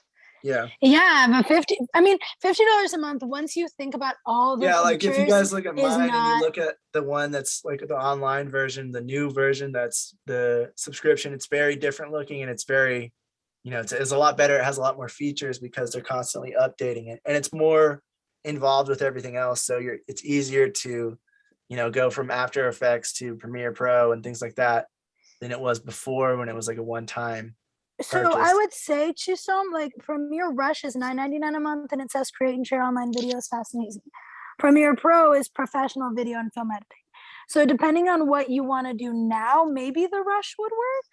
Don't quote me on that. Like, do your research, but like, it's the cheapest option. I would and it say might- there's plenty of options if you're just getting into editing. There's plenty of options just to practice around that are cheap or free, even that we'll talk about once we get into video editing software, but which is coming up in the semester. Oh, But she's asking, is Premiere Pro the one Hollywood movies use? no, they use Avid They use Media Avid, Composer. Avid Premiere, right? Oh no, Avid Media Composer. I get them mixed up. They all sound the For the same most to part. me. I mean, that's like they use Final Cut Pro. I mean, they have started using Premiere in some movies, but usually, like Brian's always saying, they're very name brand in Hollywood. And right now, Avid's usually the one that's used. Avid is the go-to. News studios use Avid a lot as well. So if you're looking to get into news, it would be good. I'd suggest learning the Avid software. The industry is slowly shifting over to the DaVinci, which is, like I had mentioned, it's a free software that you can get. It comes with the Blackmagic, or you can just go and download it and learn how to use it. The only difference between this software and the full version is mainly there's a codec that you can't open with it. I believe certain codecs that kind of blocks you from using the full features of it, but that's about it. So like I wonder if there's, oh, sorry, I was just gonna say, I wonder if there's any way you can purchase like the older version of Premiere or stuff like that, or other even on your computer, like I did like with Windows. it's like not from their official websites, I don't think, but like if I would someone has imagine. like if someone has like a disc, you know, Yeah, and they're selling it secondhand. because I got an Right. older version of Windows temporarily until I get like better at typing and stuff like that, and I need to use, and I'm more at a work where I need to use the monthly one. Premiere, But yeah, people I don't know were about it. people were hacking their stuff, so they just went on the cloud. So getting another version, they completely just stopped producing. But That's you have probably hard to find. yeah, you have other softwares like Vegas. I still crack theirs and stuff. But we're talking about bootlegging and stuff now. But I know We do Vegas. not condone that, by the way. None Exactly. of We us. did not. At all. Um, We do not Vegas, condone that. $600 for the whole software, the suite, I believe, for Vegas. Vegas used to be owned by Sony, so Sony has their own editing software as well. Although But- I but will so- say for Vegas, if you follow the website Humble Bundle, every like once in a while they will offer Vegas at a very discounted price. Ooh, that's nice to know. But yeah, so we can move on because like Coda said, we'll be probably talking about that later. I would say to some, like if you're just starting out and you just want to learn a little bit about it, maybe like Coda said, look into free ones or ones that are cheaper or that have like one cost and work on those. And then as the necessity arises or as you like finances maybe become a little better, you can invest in the other one. That's kind of our plan. Like Coda has this one right now, and once we start working on other stuff, we plan to upgrade.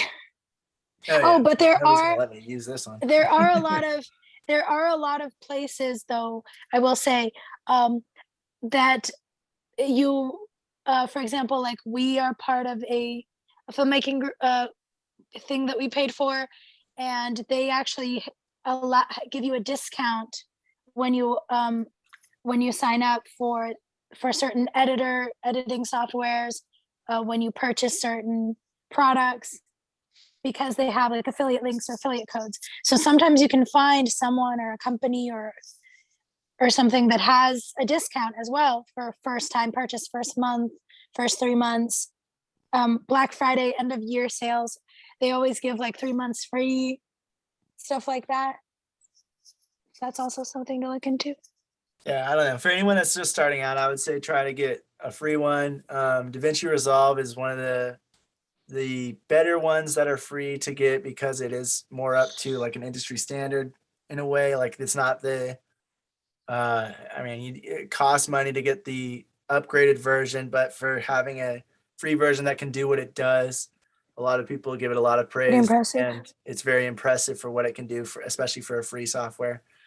There's also, very more basic ones like I think Video Pad Free or something like that. Is very, very basic, and it's very easy to learn and get involved in. So if you're not looking for all of the stuff at once, if you're just trying to like just start out, then something like that might be good. And just like any of those ones, any of those options that are free and easy to learn, or if you're willing to put in the time to learn a more complicated one that's free, I would say do that first before putting money into it if you don't even know if you want to or like doing this or anything like that. Yeah. All right, so tools. Talked about select tool, talked about track tool, the ripple edit tool. Now I cut out the girl, I put just the dinosaur, and it's I actually edited her back in. Whoops. But Yeah, you moved a lot of stuff around. Yeah, I did. But let's say the girl's not in it. Then I'm going to take her out. It How do you shows do that? How do you like, I just edited her back in just without thinking. because I was moving this around already while we were talking. Okay. All right. Well, she's back in it right there. Let's say I want more of her reaction to the dinosaur. And so I'm going to extend it out. If I wasn't using this tool, the selection tool, what I'd have to do is I'd have to drag this, and then I'd have to grab the end of this one and expand it out farther. And that just takes extra time. With the ripple tool, you just grab one of them and you move it, and it moves the other clip along with it. So now this one's shorter, but this one's the same. Or if I want to make this one shorter, I want to make it all the way near the end. It shows me where the clip begins right now with the girl on the left, and where it's going to begin when I make this edit. And there you go. It just moved it all the way back, and now it's just, they're still right next to each other, and it goes from there to there. If I wanted to add more, I could add more right here. It's going to shove this piece of footage down. Be aware it's also shoving down my audio, which is a problem. So always be Yeah, aware it, when you're it using these affects tools. everything. That's why it's a ripple. Yes, because my audio is set up in a certain spot, and now that I've been using the ripple, it's moving that part down farther and farther, as you can see. Now it's even further down. So if I was trying to line it up with the piece of footage that was right here, it's not going to be there anymore. So be aware of that when you're using the ripple tool. But it is good to not have to clip it and then move it and then have these random gaps and then, oh, I need to grab this and move it over and do all these different things, because that takes a little bit of longer time. So it does take some getting used to, but it is a good tool to do two things at once instead of moving it, expanding it, seeing if you like it, because it also shows exactly what you're going to be seeing, where it's going to be ending. When you have it, it shows both sides and where it's going to start, where it's going to end. And now that I have both clips, it's showing you where one's going to end and one's going to begin. And so I can like really make, it's really for like making these, you know, very finite edits, especially when you get it really close, but you're like, So you know, you just moved over to another tool, right? no, I'm in the same tool. No, you're on rolling tool right now. Yeah, isn't that what we were talking about? Oh, I whoops, thought no. you Sorry, know, we're talking we're about on ripple. Yeah, my bad. My bad. Anyway, all right. Woo. So yeah, actually that is a separate tool. Because rolling tool does not move, like all the clips kind of stay in the same point. It's just when it moves the It's cut. age, Mel. It's age, Mel. He just turned 26. You see, old age is starting to hit him. All right. Yeah, no, Mel's right. My bad, guys. So what I was just on was called the rolling edit tool. And the rolling edit tool will show you both clips where one's going to end and one's going to begin. And it also only affects those two clips. So whenever I move something, if I'm making an edit, it's going to show me where that first clip is going to end and where the other clip begins. And if I want to keep moving this along, you'll see that the second clip starts with his feet and the first clip with him looking around. And when I do that, it is changing the size of just those two clips. None of the rest of the timeline is getting affected. It's just these two clips. And that's a really good thing to do when you're trying to make Yeah, those finite edits like that. I think the important part to understand is that the rolling tool does not affect the like position of the clips. Like whatever happens within the clip stays at the exact same point. It's just like the ripple tool. The ripple tool will actually move the clips over, but the rolling tool will only move where they're cut. Yeah. So you guys, if you look at the, if you see the numbers up here on the top, you'll see that this piece of footage ends around, let's say it ends at 15 seconds. Well, no matter what I do with these two clips, wherever I move it, if I say I want this clip to end here and that clip to end there, or if I move it back over here, both the clips are only going to take up that same amount of space on the timeline. It's going to end at the same spot in 15 seconds. So now clip one might be, 10 seconds and clip two might be 5 seconds. But if I move it back like this, well, clip one's 5 seconds and clip two is 10 seconds. But either way, those two clips are going to stay 15 seconds for the whole timeline. And that way, like she said, it's not moving the rest of these clips down. It's not affecting my audio down here. It's just affecting these two clips and where I want them to start and end. And like at wherever, you know, you're seeing what's on the screen, like say, like, so it says right now you're at 5 seconds and 16 frames or whatever. Mhm. Like when you like, sorry, that part of the clip is always going to be there if you use the rolling tool. Like that section of the clip where it's on her face is going to stay at 5 seconds and 16 frames. Yes. Like, I mean, yeah. Right. So like you like know. if you can see exactly what she's talking about, because if I move the first clip with the rolling edit tool, now it's, you know, it's using the first clip's footage. But if I move it back, I'm like, oh, I don't like that. Now it's back on her face with the second clip. It's always right there. It just starts at a different point. Does that make sense, everybody? Does everybody get what that one does?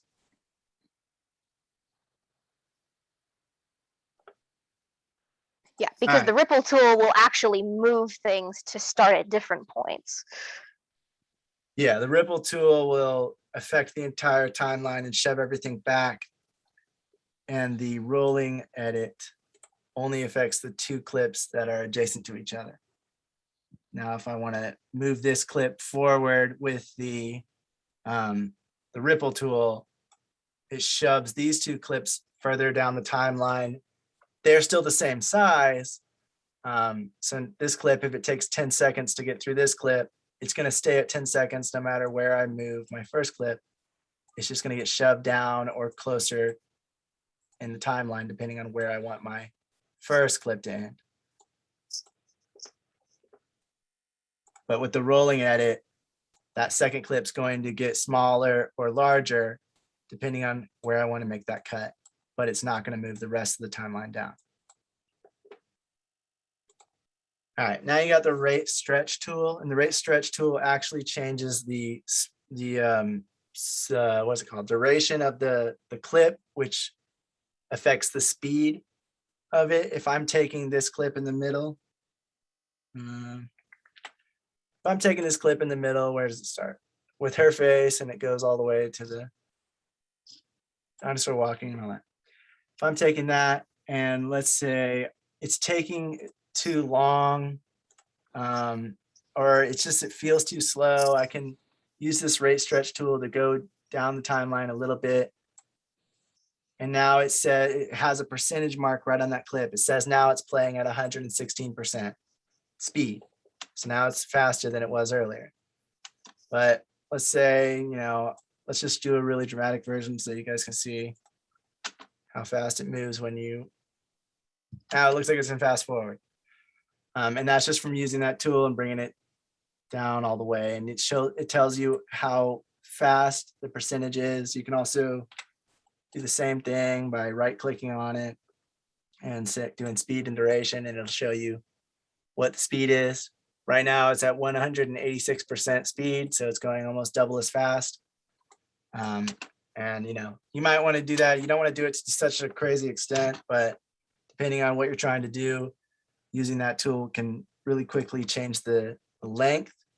Now, we were talking about earlier, we were talking about the frame rates and everything and like slow motion. Now, when you don't have a slow motion clip, when you don't have a lot of frames and you're trying to use the stretch tool to make the clip longer, now this clip's playing at 30% speed.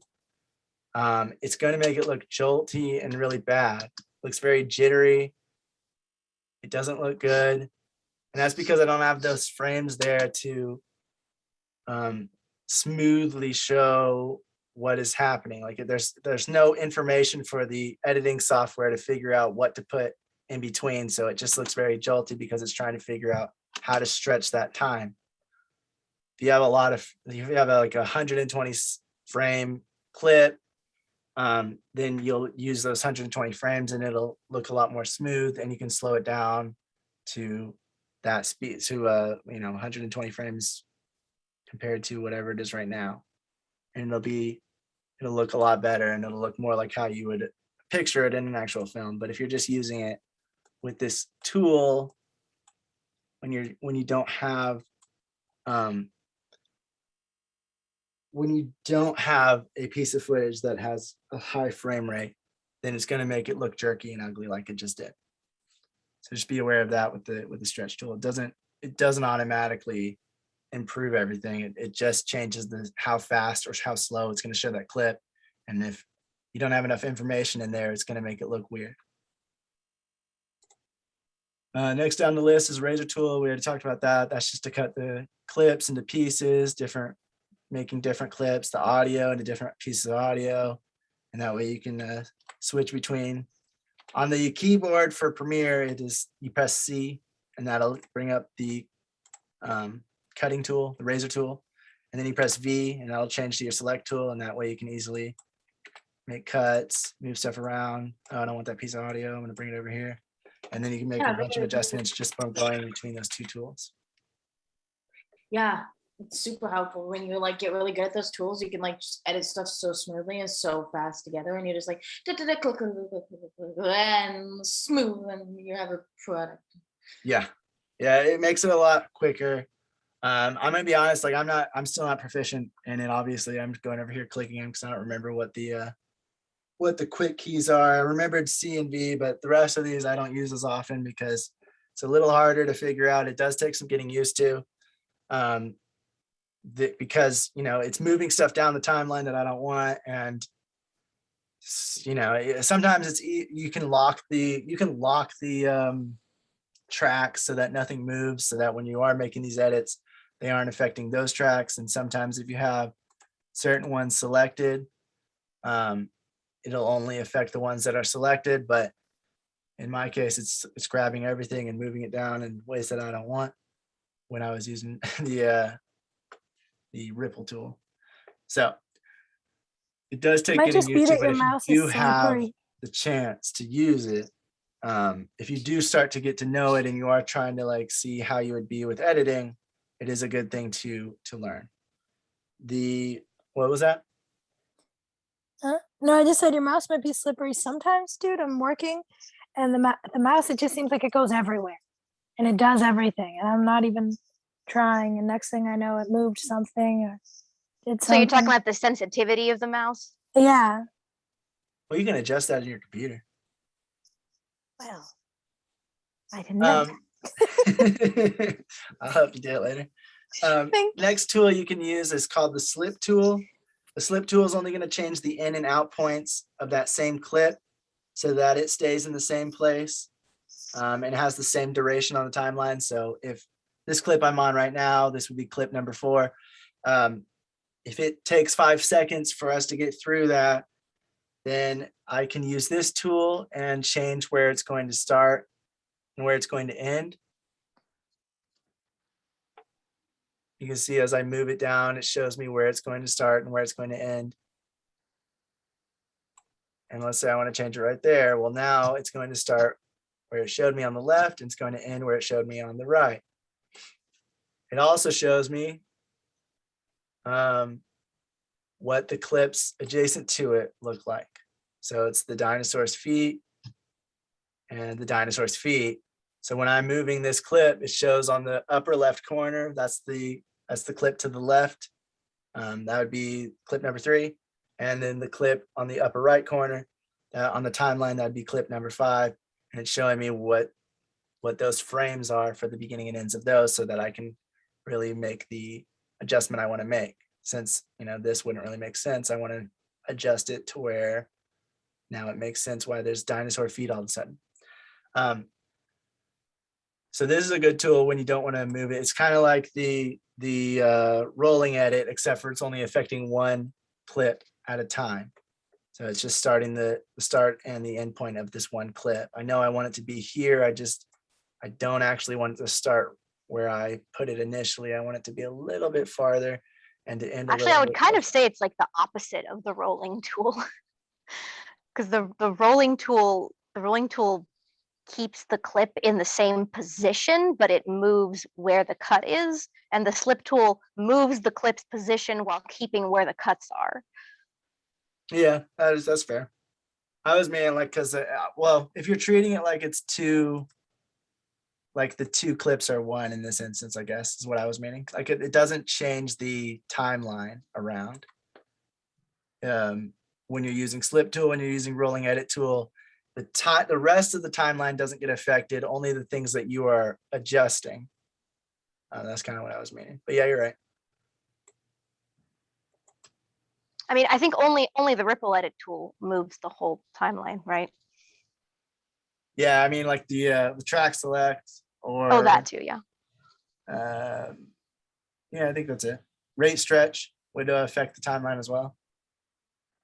It only it'll only affect one clip though. Oh, oh yeah, you're right. It doesn't let me go further. Okay. But then it also does leave those gaps if you're using the rate stretch, if you're bringing it down. All right, next tool on the list is the slide tool. Slide tool will slide a clip forward or backward, which will extend or cut the clip next to it. So let's take this clip we're on. If I'm moving it backwards, we can see on the timeline where it's going to overtake that clip. And if you look at the video up there, it shows us where what the frame is on the clip we're moving it over and what the clip is that we are starting with. That makes sense. So moving it over, it's going to make, if I move it over to the left, you can see the clip on the left got smaller, this clip stayed the same, and the clip on the right got larger. So it leaves no gaps, but it affects the clips around it. We go all the way over here, we're going to overtake most of this entire clip. We can see where it ends. And then you just see that it starts and ends right there.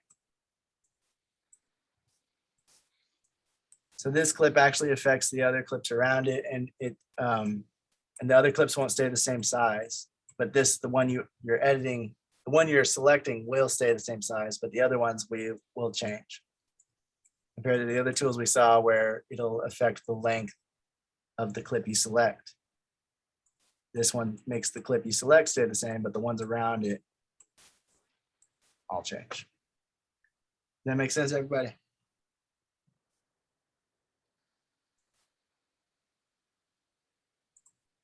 All right, and then you got the pen tool. Chisholm says, wait. Oh, what's up? Yeah, so with the sliding tool, if you're gonna grab a clip, no, it changes the length of the clips surrounding it with the sliding tool. So this clip right here, if you guys can see it, let me zoom in actually. Maybe that'll be easier. All right, so this clip that's selected, that's highlighted, if I'm using the slide tool, I grab this clip and you can see where the edges, where the start point and the end point are going to be. It still shows this clip's moving on the timeline, but because there's a clip behind it, it's going to overtake that clip somewhat. And it's showing me up here on the video screen where that end point is going to be and where the start point is going to be of the other video, of the clip to the right. That makes sense. So let me just show you right here. This clip starts with the dinosaur's walk, the dinosaur's feet, and ends with them. Wait. All right, ends with them looking scared behind the counter. And so when I grab this clip, you can see up at the top left shows the dinosaur's feet. That's where this clip begins, the one I'm selecting. And the top right shows them being scared, which is the last frame that this clip has, is the out point of this clip. The bottom left is showing this clip on the left down in the timeline. It's showing where I'm cutting it at, where I'm cutting that frame, where its last frame will be if I move it to this point. So that's why it keeps changing. Now, if I wanted it to start right here, I'd be like, I put it right there, and now the kids are behind the counter.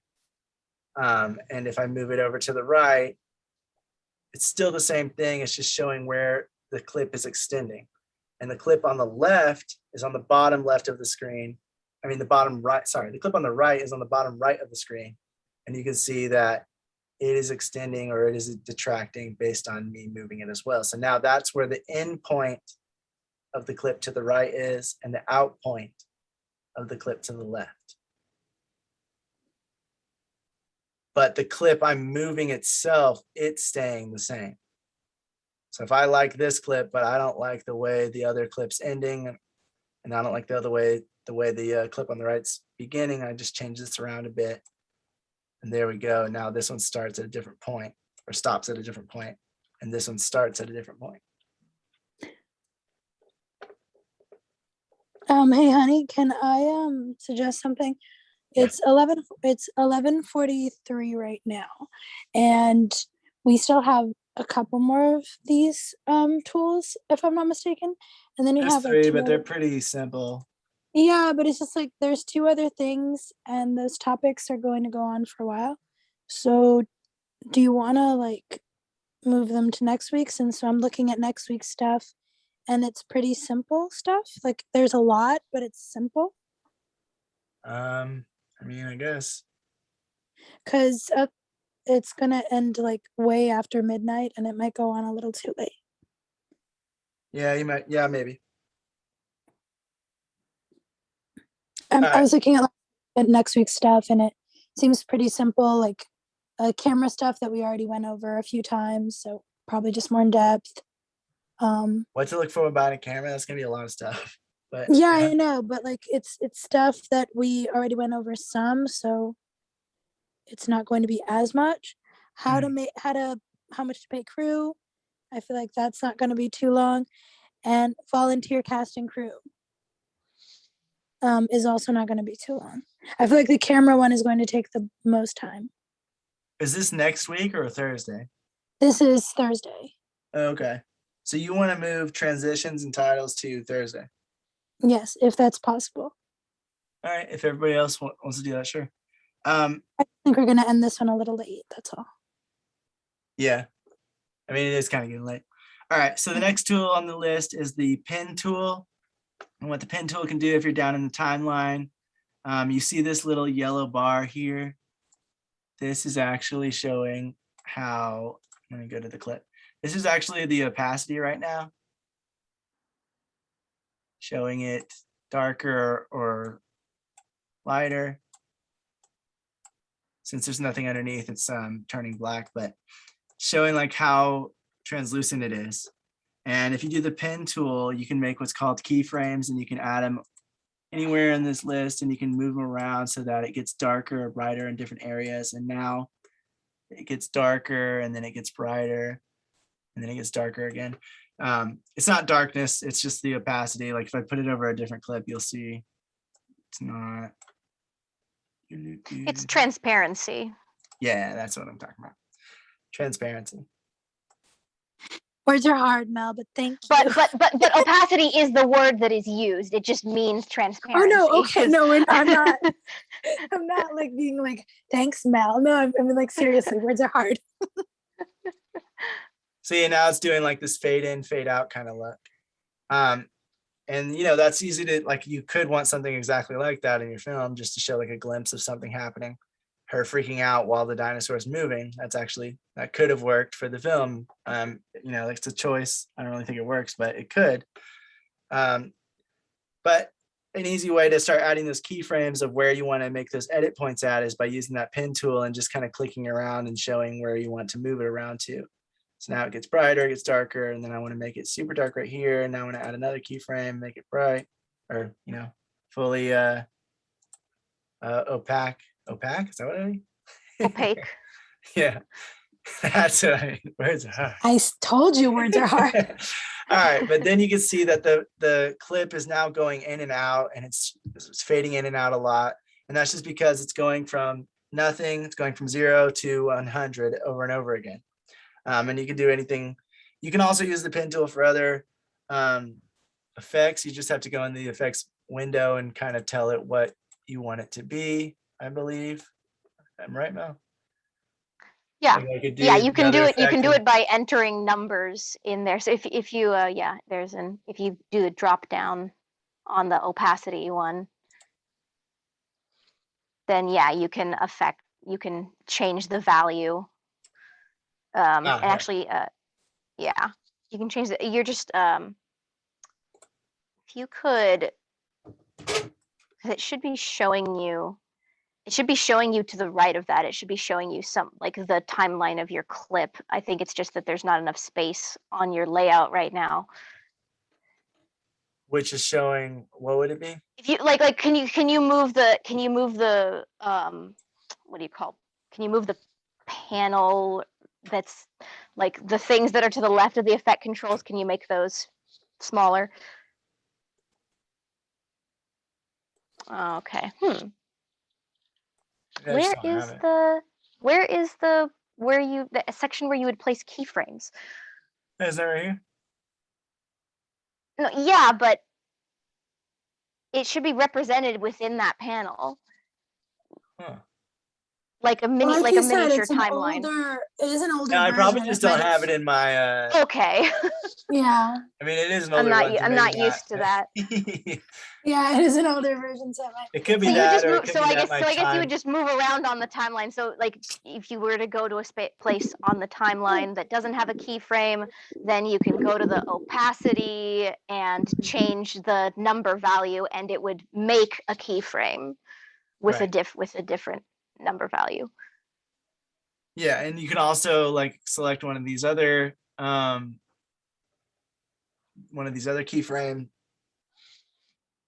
pieces, like effects, like a scale or a position, and you can set keyframes with the pen tool based on that, so it's not just the opacity. And then you can just quickly edit that effect within the clip itself instead of going back up here, clicking the little which says toggle animation, and it shows like where you want to set a keyframe at. Instead, you would just go in the pen tool and you'd start clicking it around and doing it like that. Yeah, so like if you made a bunch of keyframes and then decided, you know what, I want to get rid of all of these, then you would click on that toggle animation thing, and it would get rid of all but one of them. So yeah, I clicked opacity and it says this action will delete existing keyframes. You want to continue. If you look down at the bottom, you can see where all my keyframes are on the top, the one on top, the clip on top. And if I click OK, now they're all gone. That yellow bar is back to in the middle, which is at 100%.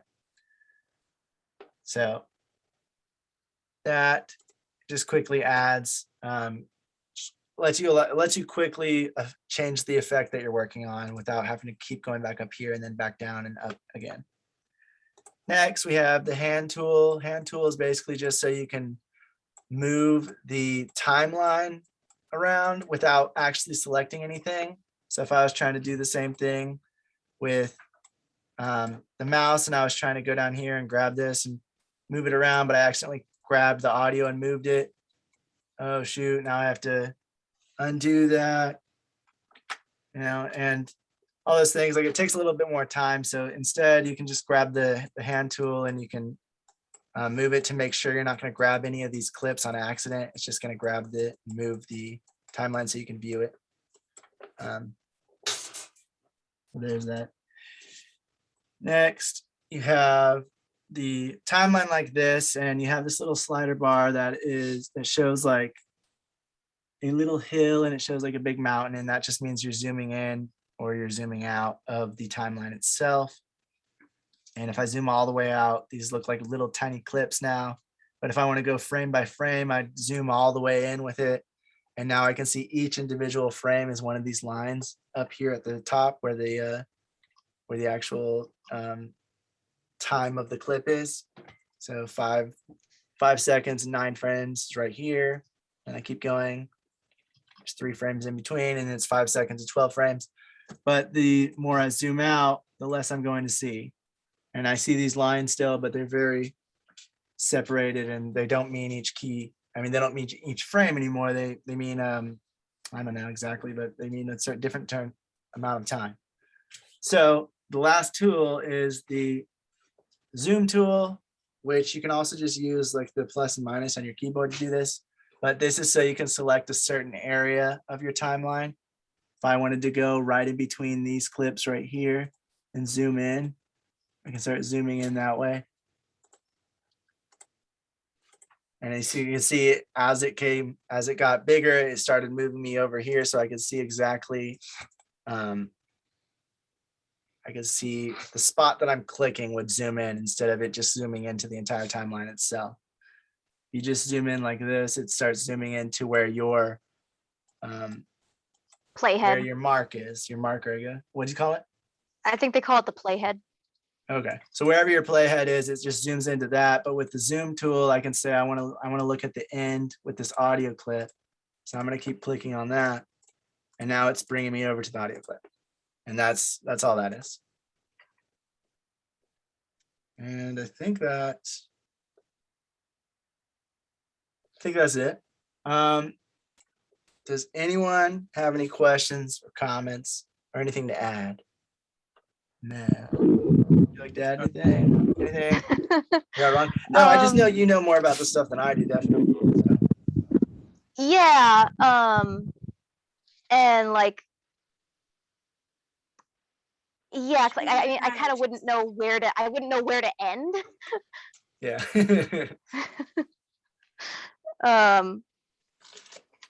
Like I actually did have something a while ago, but I didn't say anything, and now I can't remember. These things in particular, pretty much like the things that we talked about today. Is there anything you think would be important to know, to add, useful, helpful? Another thing is if you hold shift, you can still, and you have the select key, you can grab I mean, multiple clips at yeah, once. so keyboard you can move shortcuts are good. just certain ones. Yeah, shortcuts on the keyboard, if you learn them, they help speed up the process a huge amount. Oh, but the shortcuts on the keyboard really depend on if you have an iOS, a Mac OS system, or if you have a Windows. They No. change. I mean, they changed a little bit, but not really. Yeah, but they changed some. Like so V it's and C good are to still the know. same, and most of them are still the same. It's just, the buttons that are on a Mac keyboard, like Command instead of Windows button. No, because I know that there are some buttons that like are one thing on Windows and another thing on. Yeah, like the Mac. Command or the Windows button.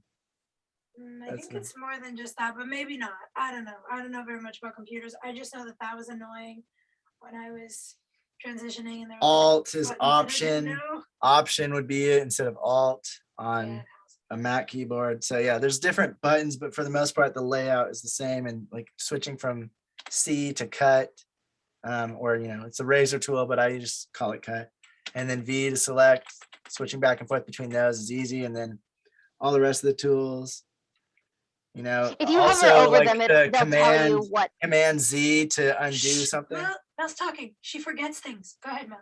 So I was just saying that if you hover over each of them, it'll tell you which key is the shortcut. There you go. Go ahead, honey. Oh I just didn't yeah, want her I to heard what you're saying. forget it. So Yeah, A see, A. is the track select tool. Yeah, the ripple edit tool is B. N is the rolling edit. X is rate stretch. But there are online if you. C is you the cut razor tool. The Coda has like Y. Oh, something about the razor tool that I remember. So if you're on the razor tool and you wanna cut down all of it, rather than just cutting one clip, but you'd want to cut like the audio underneath it and every clip underneath it, you'd hold shift. There's a lot of things where like if you hold shift with it, it'll do different things. So when you're using the razor tool, you only cut like what you're on, but if you're holding shift and do it, it's going to cut the entire, all the tracks. So now every track right here, all these audio tracks have that cutting point right where I cut. If I do that again, you can look at it right here. Let's go to the audio, and you can see like the audio is just one clip. But if I go right here and say I want to make a cut right at this video point, hold shift and do it. Now it made a cut in the audio and in the video, so I can keep the video and audio together if I want, or I can move it around. Whatever I want to do with that. I was just gonna say, Coda has stickers on his keyboard that show like all of the things that they can do, and for me that's really helpful. I don't know if like it's just me because I know nothing about computers, so like it's super helpful for me, or if it would be helpful for anyone else. But that's also, if anyone's looking at this, when I just have the select tool and I'm dragging it, I'm putting it over the rest of my footage and the audio. That stuff's just going away off my timeline. It's disappearing, which is why you want to use these other tools if you're trying. Otherwise, you have to like separate it, leave a gap, and then keep going like He asked, what did you say scanning it. Y on the keyboard was? Oh yeah, Y is for slip tool. U is for the slide tool. P is for the pen tool. H is for hand, and Z for zoom. But I mean, yeah, if you do have your software open, just you do want to make sure that that version is what it is. So just try hovering over them and see what commands they are. Right, and depending on like it's not going to be the same if you're not in Premiere, and it might not be the same if it's on Windows compared to Mac. I'm on Mac right now, but I do believe those are the same. But just in case, like she said, you can just quickly check it out. Also, what I just did is I held down the Windows or the command button and pressed Z, and that undid my last edit. And you can just keep doing that if you want to keep taking back some of the edits, or you can do that with Shift to go back and put that edit back in. Right, I think that's right. Yeah, redo. Oh, sorry, no, that's up, Command and Z for mine. But yeah, does anyone have any questions about that?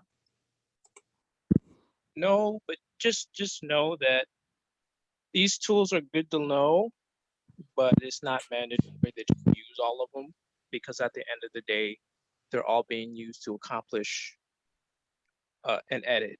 So me personally, when I'm editing, a lot of these tools I don't even use. Like I use the ripple a lot. But as far as like the slider, I mean they're very cool tools to use, but like me, I'm just cut and ripple, and then that's all I really need from it. But just know that every editor has its own style. So some people might like the slide tool and they use that more than they use any other tool. So they're just what they are. They're just tools to help you accomplish the edit. For me, I learned Vegas first, and I got really, really good. The thing about Vegas is that it's a very, very user-friendly software. I pretty much learned it on my own without even. Yes. Yeah. But then when I went to film school, like they started teaching us Premiere and they started teaching us Final Cut, and it was annoying because it's like learning the same tools over again, but Yeah. it's just it's different. Like there's extra steps. It's just different. So learning another software is kind of it's annoying in my opinion. But just know that you don't have to stick on software. You can bounce around. This Premiere looks completely different than DaVinci. DaVinci is a different software. They all have the same tools at the end of the day, but like a DaVinci is not going to have like the tools laid out for it like that. Or you might find that, all right, the slider tool in DaVinci or the whatever tool in DaVinci is just not as fun to use as the other ones in Premiere are or whatnot. It's just everybody has their different style. Some people might feel more accustomed to DaVinci or Vegas rather than Premiere. Some people might like Premiere better. So just know that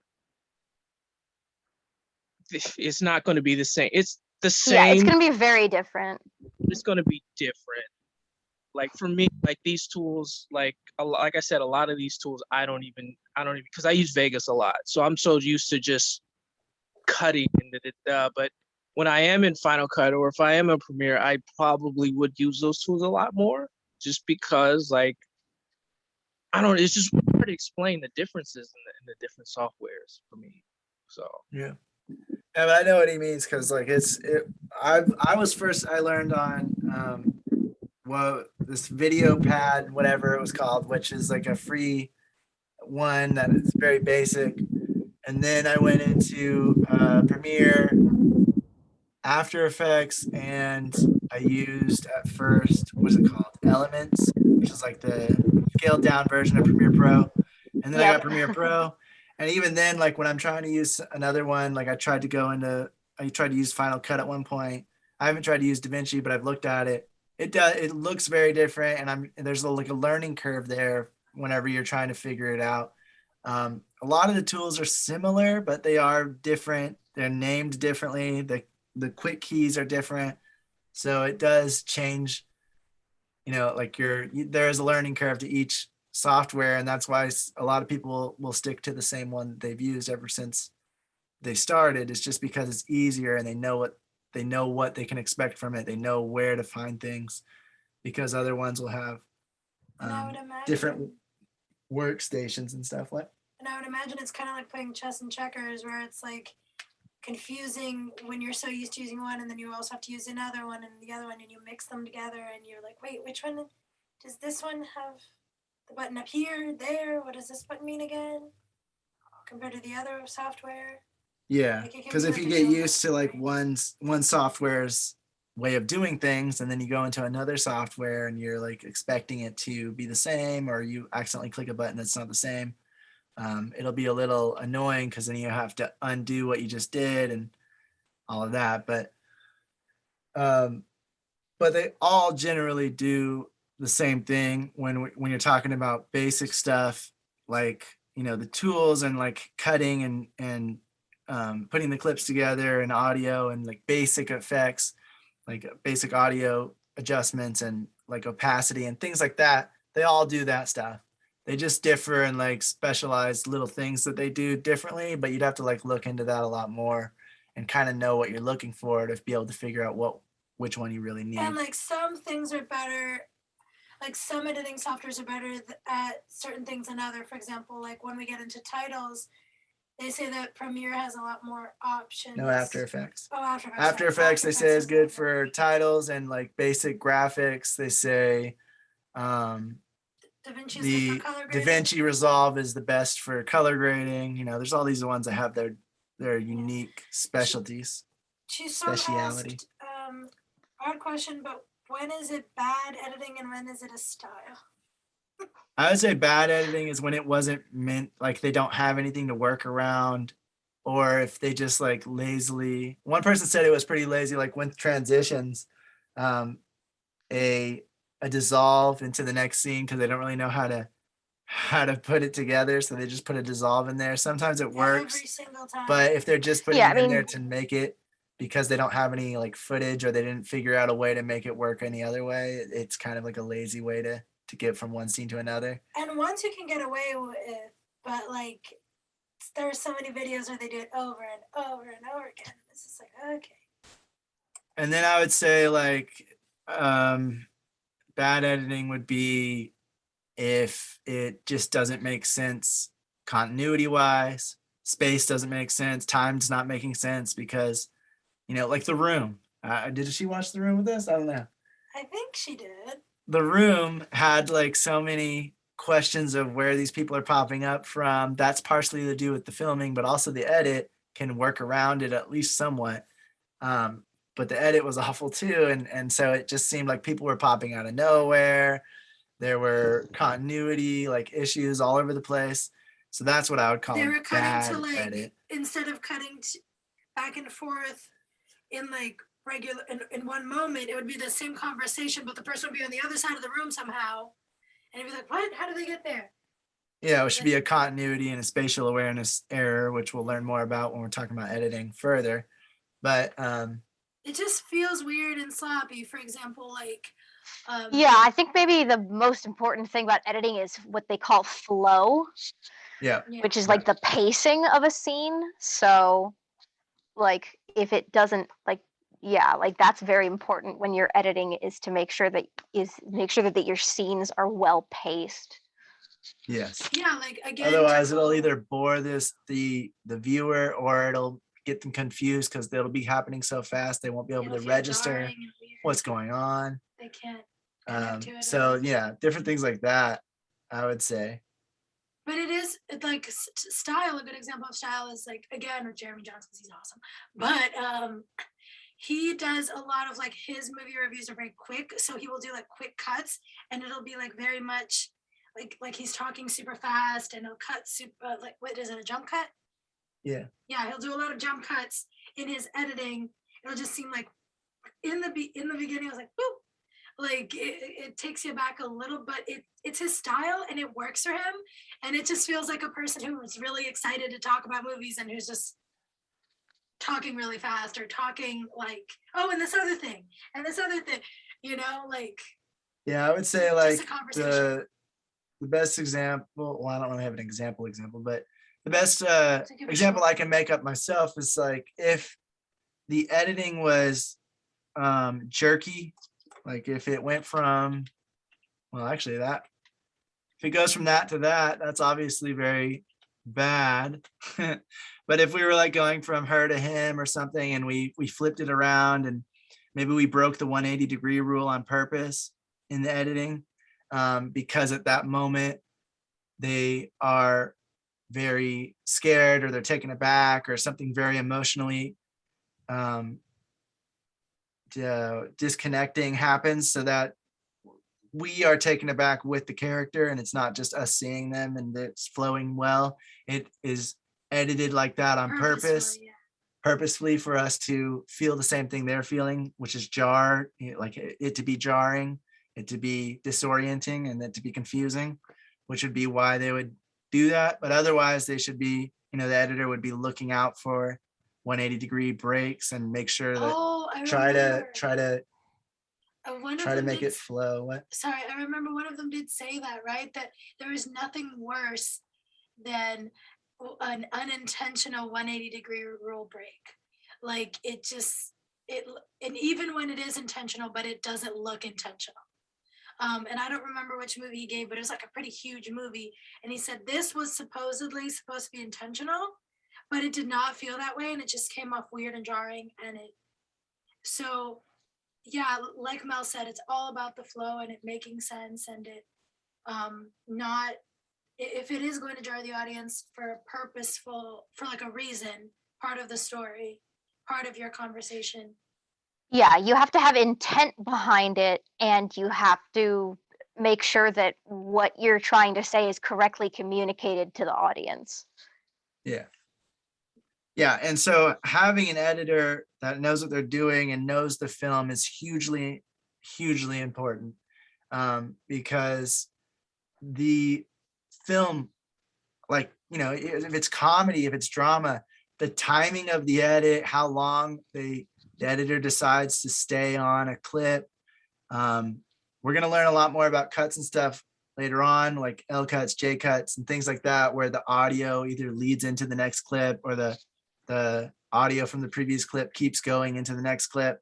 But those moments, those decisions that the editor makes really drastically affect the film and how it's perceived and the context that is given within a shot. If there's just a person looking emotionless, one person gave this example. If there's a person looking emotionless and they add a cut to a flower right beforehand, then it'll just look like the person is content. They're feeling fine Yeah, with they it. did a psychological study on this where they used a clip of a man with an expressionless face, and they put different shots before it and asked the test subjects what expression they thought the guy had, and based on the images that came before it, they had different answers because they were projecting, because the two clips being together communicates different meaning. Right. Yeah, exactly. So if it's like a flower and then it's an expressionless face, they can be content. If it's a naked guy and then it's them with expressionless face, they could look shocked. It's all about that kind of context that makes the story flow well together. And then there's those other moments that are intentionally in the script and in the shot that is for like an emotional, dramatic scene. Maybe somebody's dying, but how long the editor chooses to stay on one character over another, or which frame they try to use, which shot they try to use at what point will affect how dramatic it feels or who we're focusing on. And if we're more sad for the person holding them in their arms dead, or if we're more sad about the person that died, those things all can be very drastically changed and altered in the perception of the film with the edit, and how long, and all these other elements that go into editing, like sound and music, that all flow together to make these emotions come across and what you're trying to portray come across, which is why the editor needs to know, or at least have, a good sense of the idea you're going for, the and like what you're trying to portray, what you're trying to say in that moment, because then they'll have a better idea of how they can edit it together to make it work. And they also have a lot of creative control when it comes to, the rough cuts and everything like that. They have a lot of creative control over which takes to use, which shots to use. So having an editor that understands your film and that you can trust and communicate with to be able to get it to where you want it is very important.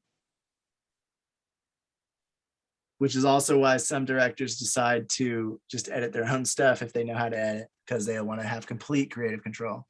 Which, sometimes it's and if they do have an editor, then they would communicate a lot with them, and they would hammer out everything.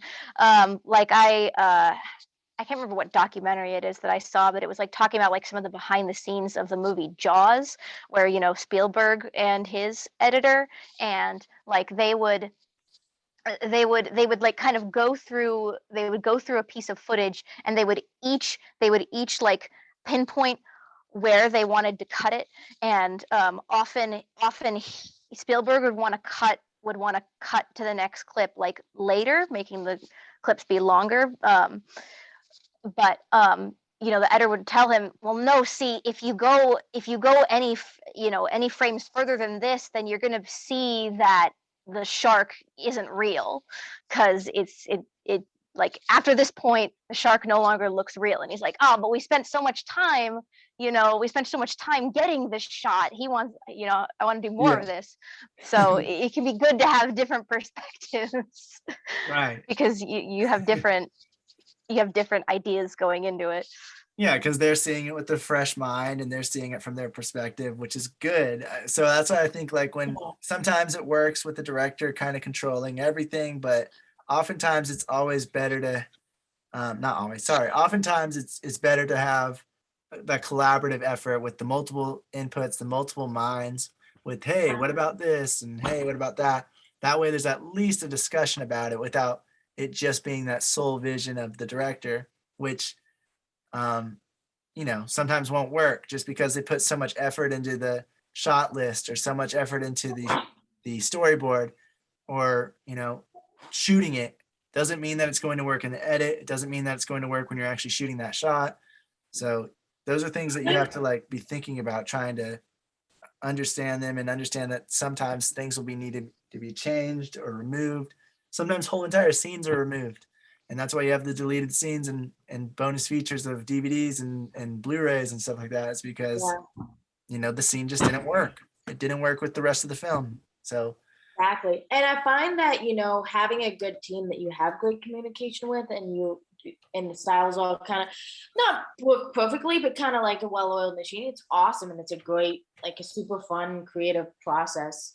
It's a lot more fun when you're like working with a bunch of other people than just trying to do everything yourself. That's what I think. Yeah. And that's why film's such a collaborative effort. And I don't know. I think that's why it's good to learn a little bit of everything. I know not everybody's going to want to be an editor. It takes a lot of work, and it's, it can be very tedious and it can be very time consuming, which is why they have these tools to try to help speed up the process. If you're really like delving into editing and want to get better at it, or just want to learn it for yourself to have a better understanding. But I think it's good to have an idea of every single thing so that you can communicate better with everybody and definitely, it's really helpful. Understand. Like, the more you know, like of each section, it just all ties together regardless of what you're doing for your job. It just makes more sense. Like, if you ever have the chance to learn more, like just you might see things differently. You might learn something in editing that seems irrelevant to what you're doing, but then it gives you a different creative idea. I don't know. Yeah. Also, that's another thing to think about. All right. Well, So we're gonna move transitions and titles to Thursday. Okay. And I'm just gonna go over what we're gonna study next. Does anybody have any questions or comments about that, the editing tools and all that before? Wait, I actually do need to share my screen. Okay, so on Thursday, we're gonna be talking about how much to pay crew. So this is, obviously it's not gonna be exact because different budgets and different areas and things like that will have different rates. And if you have union versus non-union, all those things will come into play, but we'll be talking about that, getting a better sense of that, working with volunteer cast and crew and what you can do to, make sure that they actually help you and hopefully stick around, and how to work with them and communicate with them, or how to get people to volunteer in the first place, and what to look for when buying a camera. There's a lot of different things that go into a camera that you want to look for. And we'll just look at a few of the cameras and lenses that films have made and some of the brands that are most popular right now. And then also the transition and titles. So it's kind of a bit for Thursday, but try to see if we can get it all through. Yeah, no, that's awesome. All right, well, thank you, everybody. No problem. Thank you guys so much for another great class. This is great and fantastic. Yeah, no problem. Sorry I went so late. No problem at all. Meet up What did next time. I need some feedback on that. For sure. What was that? What do you guys think of